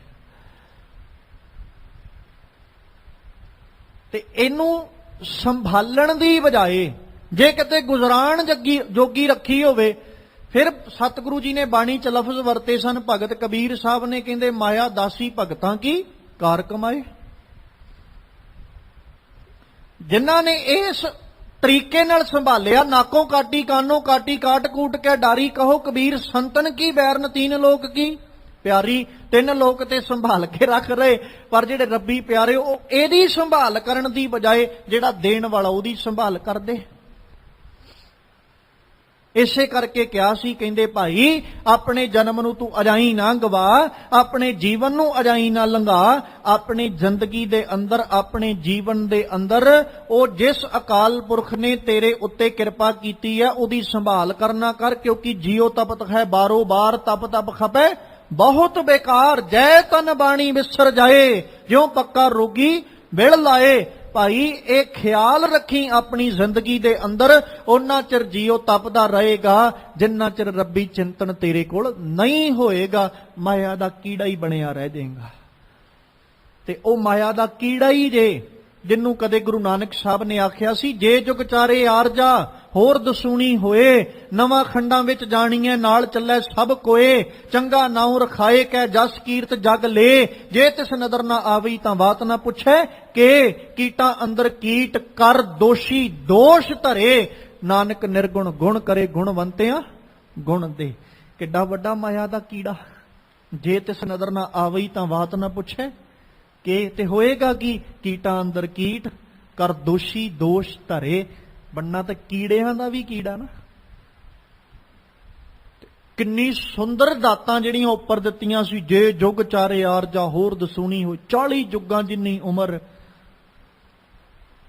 ਨਵਾਂ ਖੰਡਾਂ ਵਿੱਚ ਜਾਣੀ ਹੈ। ਇੱਕ ਅੱਧੀ ਸ਼ਹਿਰ ਦੀ ਗੱਲ ਛੱਡੋ, ਕੰਟਰੀ ਦੀ ਗੱਲ ਛੱਡੋ, ਮਾਲਕ ਕਹਿੰਦੇ ਨਵਾਂ ਖੰਡਾਂ ਵਿੱਚ ਜਾਣੀ ਹੈ, ਨਾਲ ਚੱਲੇ ਸਭ ਕੋਏ, ਸਾਰੇ ਤੇਰੇ ਨਾਲ ਹੋਣ ਤੁਰਨ ਨੂੰ ਤਿਆਰ। ਫਿਰ ਚੰਗਾ ਨਾਉ ਰਖਾਏ ਕਹਿ, ਤੇਰਾ ਨਾਮ ਨਾ ਬੜਾ ਚੰਗਾ ਹੋਵੇ, ਜਸ ਕੀਰਤ ਜਗ ਲੇ, ਸਾਰਾ ਜਗ ਤੇਰੀ ਕੀਰਤੀ ਜਸ ਗਾਉਂਦਾ ਹੋਵੇ। ਤੇ ਖਿਆਲ ਕਰੀ ਇਹ ਸਾਰੀਆਂ ਚੀਜ਼ਾਂ ਨਾ ਤੁੱਛ ਮਾਤਰ ਵੀ ਨਹੀਂ ਰਹਿ ਜਾਣੀਆਂ ਜੇ ਤਿਸ ਨਜ਼ਰ ਨਾ ਆਵੇ। ਜੇ ਕਿਤੇ ਉਹਦੀ ਰਹਿਮਤ ਦੀ ਨਜ਼ਰ ਤੋਂ ਖਾਲੀ ਰਹਿ ਗਿਆ ਨਾ, ਤਾਂ ਬਾਤ ਨਾ ਪੁੱਛੇ ਕਿ ਕਿੰਨੇ ਪੁੱਛਣੀ ਤੇਰੀ ਬਾਤ, ਤੇਰੇ ਅਰਗੇ ਕਈ ਆਏ ਕਈ ਗਏ। ਤੇ ਇੱਥੇ ਸੱਚ ਇਹੀ ਹੈ, ਰਾਮ ਗਇਓ ਰਾਵਣ ਗਇਓ ਜਾਕੋ ਬਹੁ, ਪਰਿਵਾਰ ਕਹੋ ਨਾਨਕ ਥਿਰ ਕਛ ਨਹੀਂ ਸੁਪਨੇ ਜਿਉ ਸੰਸਾਰ। ਬਹੁਤ ਆਏ ਬਹੁਤ ਗਏ, ਕਿੰਨੇ ਕੁ ਸਥਿਰਤਾ ਵਾਲੇ ਉਹ ਟਾਵੇਂ ਹੀ ਨੇ ਜਿਨ੍ਹਾਂ ਨੂੰ ਲੈ ਕੇ ਗੁਰੂ ਤੇਗ ਬਹਾਦਰ ਸਾਹਿਬ ਕਹਿ ਦਿੰਦੇ, ਨਾਮ ਰਹਿਓ ਸਾਧੂ ਰਹਿਓ ਗੁਰ ਗੋਬਿੰਦ, ਕਹੋ ਨਾਨਕ ਇਹ ਜਗਤ ਮੈਂ ਕਿਨ ਜਪਿਓ ਗੁਰਮੰਤ। ਸਥਿਰਤਾ ਉਹਨਾਂ ਦੀ ਹੈ। ਤੇ ਜਿਹੜਾ ਮਾਇਆ ਦਾ ਕੀੜਾ ਬਣ ਕੇ ਜੀਵਨ ਗੁਜ਼ਾਰਦਾ ਹੈ ਨਾ, ਸਤਿਗੁਰੂ ਕਹਿੰਦੇ ਖਿਆਲ ਕਰੀ ਸਰਬ ਸੋਇਨ ਕੀ ਲੰਕਾ ਹੋਤੀ, ਸਾਰੀ ਸੋਨੇ ਦੀ ਲੰਕਾ ਲੈ ਕੇ ਬੈਠਾ ਸੀ। ਤੇ ਖਿਆਲ ਕਰ ਮੂਰਖ, ਰਾਵਣ ਕਿਆ ਲੈ ਗਿਆ, ਕੀ ਲੈ ਗਿਆ ਇੱਥੋਂ? ਮਾਇਆ ਦਾ ਕੀੜਾ ਜੇ ਬਣ ਕੇ ਜੀਵਨ ਗੁਜ਼ਾਰੇਗਾ ਤੇ ਕੀ ਲੈ ਜਾਏਗਾ? ਭੂਮੀਆਂ ਭੂਮ ਉਪਰ ਨਿਤ ਲੂਜੈ, ਛੋੜ ਚੱਲੇ ਤ੍ਰਿਸ਼ਨਾ ਨਹੀਂ ਬੂਝੈ। ਕਿਹੜੀ ਜ਼ਿੰਦਗੀ ਚੋਂ ਤ੍ਰਿਸ਼ਨਾ ਖਤਮ ਹੋਈ? ਵੱਡੇ ਵੱਡੇ ਜੋ ਦੀਸੈ ਲੋਕ, ਤਿਨ ਕੋ ਵਿਆਪੈ ਚਿੰਤਾ ਰੋਗ, ਕੌਣ ਵੱਡਾ ਮਾਇਆ ਵਡਿਆਈ। ਤੇ ਅਸਲ 'ਚ ਸੱਚ ਕੀ ਸੀ? ਮਾਲਕ ਕਹਿੰਦੇ ਸੋ ਵੱਡਾ ਜਿਨ ਰਾਮ ਲੇਵ ਲਾਈ, ਜਿਨੇ ਆਪਣੀ ਸੁਰਤ ਰਾਮ ਨਾਲ ਜੋੜ ਲਈ, ਵੱਡਾ ਤੇ ਉਹੀ ਹੈ। ਨਹੀਂ ਤੇ ਭੂਮੀਆਂ ਭੂਮ ਉਪਰ ਨਿਤ ਲੂਝੈ, ਛੋੜ ਚੱਲੇ ਤ੍ਰਿਸ਼ਨਾ ਨਹੀਂ ਬੂਝੈ। ਤ੍ਰਿਸ਼ਨਾ ਤੇ ਅਜੇ ਤੱਕ ਨਹੀਂ ਮੁੱਕੀ। ਮਾਇਆ ਦਾ ਕੀੜਾ ਜਿਹੜਾ ਅੰਦਰ ਬੈਠਾ ਉਹ ਤੇ ਅਜੇ ਨਹੀਂ ਮਰਿਆ। ਖਿਮਾ ਕਰਿਓ ਜੇ ਠੇਠ ਪੰਜਾਬੀ 'ਚ ਲਫ਼ਜ਼ ਵਰਤਾਂਗੇ ਨਾ, ਬੰਦੇ ਦੀਆਂ ਜਿਹੜੀ ਅਖੀਰਲੀ ਉਮਰ ਇਹਦੇ ਸਾਹਮਣੇ ਖੜੋਤੀ, ਜਿਹਨੂੰ ਬਜ਼ੁਰਗ ਕਹਿ ਦਿੰਦੇ ਮੜੀਆਂ 'ਚ ਲੱਤਾਂ, ਪਰ ਆਸ ਅਜੇ ਵੀ ਧਨ ਜੋੜਨ ਦੀ ਲੈ ਕੇ ਬੈਠਾ ਵੀ ਕਿਤੇ 4 ਟਕੇ ਮੈਂ ਅੱਜ ਵੀ ਜੋੜ ਲਾਂ। ਉਹ ਅੰਦਰਲਾ ਕੀੜਾ ਸਬਰ ਨਹੀਂ ਜੇ ਕਰਨ ਦਿੰਦਾ। ਤੇ ਸਤਿਗੁਰੂ ਜੀ ਕਹਿੰਦੇ ਤੂੰ ਏਦਾਂ ਕਰ, ਸਿਮਰ ਸੁਆਮੀ ਏਕ ਘੜੀ, ਕਿਤੇ ਇੱਕ ਘੜੀ ਵਾਸਤੇ ਉਸ ਸੁਆਮੀ ਨੂੰ ਸਿਮਰ ਕੇ ਤੇ ਵੇਖ ਚੇਤੇ ਤੇ ਕਰ, ਤੇ ਉਹਦੇ ਅੱਗੇ ਅਰਦਾਸ ਕਰਿਆ ਕਰ ਗਏ ਲੇਹੋ ਕਿਰਪਾਲ ਕਿਰਪਾ ਨਿਧ। ਉਹ ਕਿਰਪਾ ਦੇ ਖਜ਼ਾਨੇ ਮਾਲਕ ਜੀ ਆਪ ਕਿਰਪਾ ਕਰੋ, ਮੇਰਾ ਹੱਥ ਪਕੜ ਲਓ। ਨਾਨਕ ਕਾਟ ਭ੍ਰਮ ਭਰੀ, ਨਾਨਕ ਜੀ ਕਿਰਪਾ ਕਰਕੇ ਮੇਰਾ ਵੀ ਹੱਥ ਤੁਸੀਂ ਆਪ ਪਕੜ ਲਓ, ਮੇਰੀ ਬਾਂਹ ਪਕੜ ਲਓ, ਬਾਂਹ ਪਕੜ ਕੇ ਮੇਰੀ ਸੰਭਾਲ ਕਰੋ। ਤੇ ਮੇਰੀ ਜਿਹੜੀ ਭਰਮਾਂ ਦੀ ਪੰਡ ਮੈਂ ਸਿਰ ਤੇ ਚੁੱਕੀ ਹੈ ਨਾ, ਭਰਮ ਦੀ ਭਰੀ ਜਿਹੜੀ ਚੁੱਕੀ ਹੋਈ ਹੈ, ਉਹ ਮੇਰੇ ਜੀਵਨ ਚੋਂ ਕੱਟ ਦਿਓ। ਉਹ ਪੰਡ ਮੇਰੇ ਸਿਰ ਤੋਂ ਲਾ ਦਿਓ, ਕਿਤੇ ਭਰਮਾਂ ਤੋਂ ਮੇਰਾ ਛੁਟਕਾਰਾ ਹੋ ਜਾਏ। ਬਸ ਆ ਕਿਤੇ ਅਰਦਾਸ ਕਰਨੀ ਆ ਜਾਏ, ਕਿਉਂਕਿ ਇਸ ਅਰਦਾਸ ਤੋਂ ਬਿਨਾਂ ਸਾਡੇ ਜੀਵਨ ਵਿੱਚ ਹੋਰ ਕੁਝ ਨਹੀਂ ਹੈ। ਸਾਡੇ ਕੋਲ ਅਸੀਂ ਕਰ ਵੀ ਕੁਝ ਨਹੀਂ ਸਕਦੇ ਬਿਨਾਂ ਅਰਦਾਸ ਤੋਂ। ਚਾਹੇ ਜਿੰਨੇ ਮਰਜ਼ੀ ਬਲਵਾਨ ਤੇ ਤਾਕਤਵਰ ਬਣ ਜਾਈਏ, ਅਖੀਰ ਉਸ ਮਾਲਕ ਅੱਗੇ ਅਰਦਾਸ ਹੀ ਸਾਨੂੰ ਕਰਨੀ ਪੈਂਦੀ। ਇਹ ਤੋਂ ਬਿਨਾਂ ਸਾਡੇ ਕੋਲ ਕੋਈ ਤਾਕਤ ਨਹੀਂ। ਜੇ ਮਾਲਕ ਜੀ ਨੇ ਐਵੇਂ ਨਹੀਂ ਸੀ ਆਖਿਆ, ਨਾਨਕ ਹੁਕਮ ਨਾ ਚੱਲਈ ਨਾਲ ਖਸਮ ਚੱਲੇ ਅਰਦਾਸ। ਜਿਸ ਠਾਕੁਰ ਸਿਉ ਨਾਹੀ ਚਾਰਾ ਤਾਕੋ ਕੀਜੈ ਸਦ ਨਮਸਕਾਰਾ। ਜਿਸ ਅੱਗੇ ਜ਼ੋਰ ਨਾ ਚੱਲਈ ਖਲੇ ਕੀਚੈ ਅਰਦਾਸ। ਸਿਰਫ ਉਹਦੇ ਅੱਗੇ ਬੇਨਤੀ ਹੋਈ ਕਰ ਸਕਦੇ ਹਾਂ। ਇਹ ਤੋਂ ਬਿਨਾਂ ਨਾ ਸਾਡੀ ਕੋਈ ਸਮਰੱਥਾ, ਨਾ ਸਾਡੀ ਕੋਈ ਪਾਇਆ, ਤੇ ਨਾ ਹੀ ਸਾਡੇ ਕੋਲ ਕੋਈ ਬਲ ਜੇ ਜਿਹੜਾ ਆਪਾਂ ਵਰਤ ਸਕਦੇ ਹੋਈਏ। ਤੇ ਗੁਰੂ ਨਾਨਕ ਸਾਹਿਬ ਜੀ ਨੇ ਅੱਜ ਪੰਚਮ ਸਰੂਪ ਦੇ ਅੰਦਰ ਧੰਨ ਗੁਰੂ ਅਰਜਨ ਦੇਵ ਪਾਤਸ਼ਾਹ ਨੇ ਕਿਰਪਾ ਕਰਦਿਆਂ ਆਖਿਆ, ਕਹਿੰਦੇ ਹੇ ਧੰਨ ਗੁਰੂ ਨਾਨਕ ਸਾਹਿਬ ਜੀ ਕਿਰਪਾ ਕਰੋ, ਕਰ ਗਏ ਲੇਹੋ ਕਿਰਪਾਲ ਕਿਰਪਾ ਨਿਧ। ਮੇਰਾ ਹੱਥ ਪਕੜ ਕੇ ਮੈਨੂੰ ਆਪਣੀ ਸ਼ਰਨ ਵਿੱਚ ਰੱਖ ਲਓ। ਹੇ ਕਿਰਪਾ ਦੇ ਖਜ਼ਾਨੇ ਨਾਨਕ ਕਾਟ ਭਰਮ ਭਰੀ, ਕਿਤੇ ਮੇਰੀ ਜ਼ਿੰਦਗੀ ਵਿੱਚੋਂ ਵੀ ਭਰਮ ਸਾਰੇ ਕੱਟ ਦਿਓ, ਜ਼ਿੰਦਗੀ ਵਿਚਲੇ ਭਰਮ ਸਾਰੇ ਮੁੱਕ ਜਾਣ, ਤੇ ਅਸੀਂ ਕਹਿ ਸਕੀਏ ਬਹੁਤ ਜਨਮ ਵਿਛੁਰੇ ਥੇ ਮਾਧੋ, ਇਹ ਜਨਮ ਤੁਮਾਰੇ ਲੇਖੇ, ਕਹਿ ਰਵਿਦਾਸ ਆਸ ਲੱਗ ਜੀਵੋਂ, ਚਿਰ ਭਇਓ ਦਰਸ਼ਨ ਦੇਖੇ। ਕਿਤੇ ਅੱਜ ਜੀਵਨ ਉਸ ਮਾਲਕ ਦੇ ਲੇਖੇ ਵਿੱਚ ਸਾਡਾ ਲੱਗ ਜਾਏ, ਉਹਦੇ ਦਰ ਤੇ ਕਿਤੇ ਅਸੀਂ ਪ੍ਰਵਾਨੇ ਜਾਈਏ। ਹਰ ਵਕਤ ਉਹਦੇ ਅੱਗੇ ਅਰਦਾਸ ਕਰਦੇ ਰਿਹਾ ਕਰੋ। ਵਿਸਰ ਨਾਹੀ ਦਾਤਾਰ, ਵਿਸਰ ਨਾਹੀ ਦਾਤਾਰ।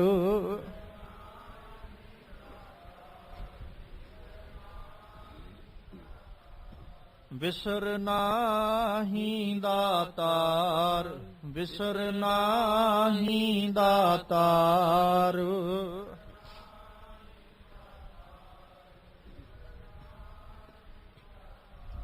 ਆਪਣਾ ਨਾਮ ਦੇਹੋ, ਆਪਣਾ ਨਾਮ ਦੇਹੋ।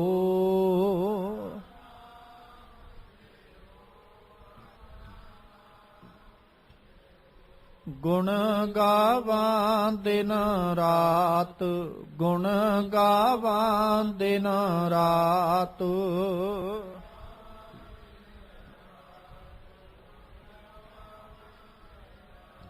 ਨਾਨਕ ਚਾਓ ਇਹੋ, ਨਾਨਕ ਚਾਓ ਇਹੋ।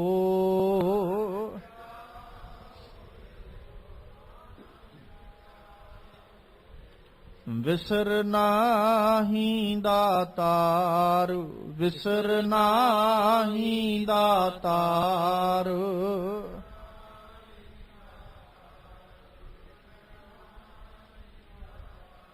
ਆਪਣਾ ਨਾਮ ਦੇਹੋ, ਆਪਣਾ ਨਾਮ ਦੇਹੋ।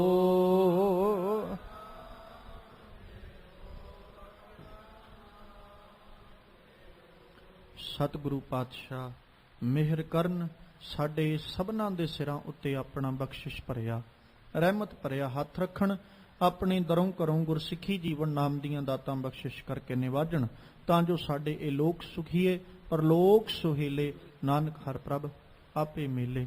ਹੋਈਆਂ ਬੇਅੰਤ ਭੁੱਲਾਂ ਦੀ ਖਿਮਾ ਬਖਸ਼ਣੀ। ਆਪ ਸਰਬੱਤ ਸੰਗਤਾਂ ਦੇ ਚਰਨਾਂ ਵਿੱਚ ਬੇਨਤੀ ਕਿ ਭਾਈ ਗੁਰਮੀਤ ਸਿੰਘ ਕਾਲੜਾ ਜੀ ਸੂਚਨਾ ਦਿੰਦੇ ਨੇ, ਉਹਨਾਂ ਦੇ ਮਾਤਾ ਜੋਗਿੰਦਰ ਕੌਰ ਜੀ ਜੋ ਪਿਛਲੇ ਦਿਨੀ ਚਲਾਣਾ ਕਰ ਗਏ ਨੇ, ਉਹਨਾਂ ਦਾ ਸੰਸਕਾਰ ਅੱਜ 11:30 ਵਜੇ ਗਊਸ਼ਾਲਾ ਸ਼ਮਸ਼ਾਨ ਘਾਟ ਵਿਖੇ ਕੀਤਾ ਜਾਣਾ ਹੈ। ਸੰਬੰਧਕ ਸੱਜਣ ਨੋਟ ਕਰਨ, ਗੁਰਮੀਤ ਸਿੰਘ ਕਾਲੜਾ ਜੀ, ਉਹਨਾਂ ਦੇ ਮਾਤਾ ਜੀ ਮਾਤਾ ਜੋਗਿੰਦਰ ਕੌਰ ਜੀ ਜੋ ਚਲਾਣਾ ਕਰ ਗਏ ਨੇ, ਉਹਨਾਂ ਦਾ ਸੰਸਕਾਰ ਅੱਜ 11:30 ਵਜੇ ਗਊਸ਼ਾਲਾ ਸ਼ਮਸ਼ਾਨ ਘਾਟ ਵਿਖੇ ਕੀਤਾ ਜਾਣਾ ਹੈ। ਸੰਬੰਧਕ ਸੱਜਣ ਨੋਟ ਕਰਨ, ਪਹੁੰਚਣ ਦੀ ਕਿਰਪਾਲਤਾ ਕਰਨੀ। ਆਓ ਸਤਿਗੁਰਾਂ ਜੀ ਦੇ ਪਾਵਨ ਬਚਨ ਆਪਣੇ ਹਿਰਦਿਆਂ ਵਿੱਚ ਵਸਾ ਲਈਏ। ਹਰੇ ਗੁਣ ਹੀਨ ਦੀਨ ਮਾਇਆ ਕ੍ਰਿਮ, ਸਿਮਰ ਸੁਆਮੀ ਏਕ ਕਰੀ। ਕਰ ਗਹਿ ਲਿਹੁ ਕਿਰਪਾਲ, ਕਿਰਪਾ ਨਿਧ। ਨਾਨਕ ਕਾਟ ਭ੍ਰਮ ਪਰੀ।